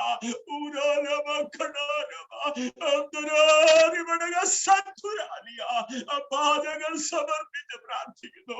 ഞങ്ങളുടെ ആരുടെയും കുറവുകളോ പാപങ്ങളോ നിങ്ങളോട് കടുക്കിടാതെ ഹല്ലേലൂയ അഭിഷേകത്തെ ശക്തീകരിച്ച് മതിയാവും. ആ കുടുംബത്തെ ഏൽപ്പിക്കുന്നു. തന്റെ ശുശ്രൂഷയ്ക്കായി ഞങ്ങൾ സ്തോത്രം ചെയ്ത് പ്രാർത്ഥിക്കുന്നു കർത്താവേ. ഇന്ന് മീറ്റിംഗ് ലീഡ് ചെയ്യുന്ന ജോൺ പാസ്റ്റർക്കായി കുടുംബത്തിനായി സ്തോത്രം. ആക്കിയിരിക്കുന്ന സ്ഥാനത്ത് നിനക്ക് വേണ്ടി ശക്തമായി പ്രയോജനപ്പെടുവാൻ പിന്നെയും സഹായിക്കണമേ. ഈ ഹല്ലേലൂയ മീറ്റിംഗ് ഞങ്ങൾക്ക് വേണ്ടി ഒരുക്കിയ ഹല്ലേലൂയ സ്റ്റഡി സർക്കിളിനായി സ്തോത്രം ചെയ്യുന്നു. അതിന്റെ പിന്നിൽ പ്രവർത്തിക്കുന്ന എല്ലാ നിന്റെ ദാസന്മാരെയും കർത്താവ് അനുഗ്രഹിക്കുകയും പിന്നെ ശക്തമായി ഉപയോഗിക്കുകയും ചെയ്യണമെന്ന് പ്രാർത്ഥിക്കുന്നേ കർത്താവേ. ആ ലോകത്തിന്റെ വിവിധ ഭാഗങ്ങളിൽ നിന്ന് പ്രകാരം അറ്റൻഡ് ചെയ്യുന്ന എല്ലാ ദൈവഭൃത്യന്മാരെയും അവരുടെ ശുശ്രൂഷയെ കർത്താവെ ഞങ്ങൾ ഒരിക്കലും കരങ്ങളിൽ തരുന്നു. ശക്തമായി ഈ നാളുകളിൽ അധികാരത്തിന്റെ ഒരു ശുശ്രൂഷ ചെയ്തെടുക്കുവാന് നിന്റെ ദാസന്മാരെ ഒരു അന്ത്യകാല ശുശ്രൂഷയ്ക്ക് വേണ്ടി ഈ ദിവസങ്ങളിൽ ഒരുക്കിയെടുക്കണമേ. ഏൽപ്പിച്ചിരിക്കുന്ന താലന്ത് വ്യാപാരം ചെയ്ത് അത് യജമാന ലാഭമുണ്ടാക്കുവാൻ സ്വർഗത്തിലെ ദൈവം അമിതബലം നൽകണമെന്ന് പ്രാർത്ഥിക്കുന്നു. തുടക്കം മുതൽ ഒടുക്കം വരെയും ദൈവ സാന്നിധ്യം അനുഭവിപ്പാൻ ഞങ്ങൾക്ക് വേണ്ടി തകർക്കപ്പെട്ട യേശുവിനെ ഇന്ന് രാത്രിയിലും കാലയിലും കാണുവാൻ നിങ്ങൾക്ക് ഭാഗ്യം നൽകിയല്ലോ. അറിഞ്ഞതധികം ശ്രദ്ധയോടെ കരുതിക്കൊണ്ട് കർത്താവേ നിങ്ങളെ അയക്കുന്ന സ്ഥാനത്ത് അങ്ങയെ ഉയർത്തി കാണിപ്പാൻ ഞങ്ങളെ സഹായിക്കണമെന്ന് പ്രാർത്ഥിക്കുന്നു. അങ്ങയുടെ വരവ് താമസിക്കുന്നുവെങ്കിൽ പിന്നെ ഞങ്ങൾ ഒന്നിച്ച് നിന്റെ വചനം പഠിപ്പാൻ കടന്നു വരുന്നേയും ഞങ്ങളെ സൂക്ഷിക്കണമേ. ദൂതസംഘത്തിന്റെ കാവൽ ഞങ്ങൾക്ക് നൽകണമേ. എല്ലാ വിധത്തിലും മഹത്വം അവിടുന്ന് എടുക്കണം. യേശുവിന്റെ നാമത്തിൽ അപേക്ഷിക്കുന്നു. ദയോടെ കേട്ടു ഉത്തരമരുളുമാറാകണമേ. ആമേൻ. പിതാവായ ദൈവത്തിന്റെ സ്നേഹവും ഞങ്ങളുടെ രക്ഷകനായ ക്രിസ്തുവിന്റെ കൃപയും പരിശുദ്ധാത്മാവിന്റെ സഹവാസവും കൂട്ടായ്മയും നമ്മെല്ലാവരോടും നാം പ്രാർത്ഥിച്ച വിഷയങ്ങളോടും പ്രത്യേകാൽ ഈ ക്ലാസ് നയിക്കുന്ന പ്രിയ ഹല്ലൽ ബാബു ജോൺ സാറിനോടും ഇന്നേക്കും കർത്താവിന്റെ വരവരെ ഉണ്ടായിരിക്കുമാറാകട്ടെ. യേശു ക്രിസ്തു മുഖാന്തരം ജയം നൽകിയ ദൈവത്തിന് സ്തോത്രം. ഹല്ലേലൂയ, ഹല്ലേലൂയ, ഹല്ലേലൂയ. ആമേൻ. കർത്താവേ, വേഗം വരണമേ. Praise the Lord. Thank you so much. ഇന്ന് രാത്രിയിൽ ഈ കൂട്ടായ്മയിൽ ആദ്യോടന്ത സഹകരിച്ച എല്ലാ പ്രിയപ്പെട്ടവരും ഒരു പ്രാവശ്യം കൊണ്ട് നന്ദി അറിയിക്കുന്നു. നമ്മുടെ മധ്യത്തിൽ ശക്തമായി ഇന്ന് വചനങ്ങളെ ഷെയർ ചെയ്ത കർത്താവദാസൻ പ്രിയ ബാബു സാറിന് ഒരു പ്രാവശ്യം കൊണ്ട് നന്ദി അറിയിക്കുന്നു. നാളെ വൈകിട്ട് കൃത്യം 6:30 തന്നെ നമ്മുടെ ഈ മീറ്റിംഗ് ആരംഭിക്കുന്നതായിരിക്കും. എല്ലാ പ്രിയപ്പെട്ടവരും തക്ക സമയത്ത് തന്നെ ജോയിൻ ചെയ്യുവാൻ ഓർപ്പിക്കുന്നു. ദയവായി കർത്താവ് നമ്മെ സഹായിക്കുമാറാകട്ടെ. God bless you.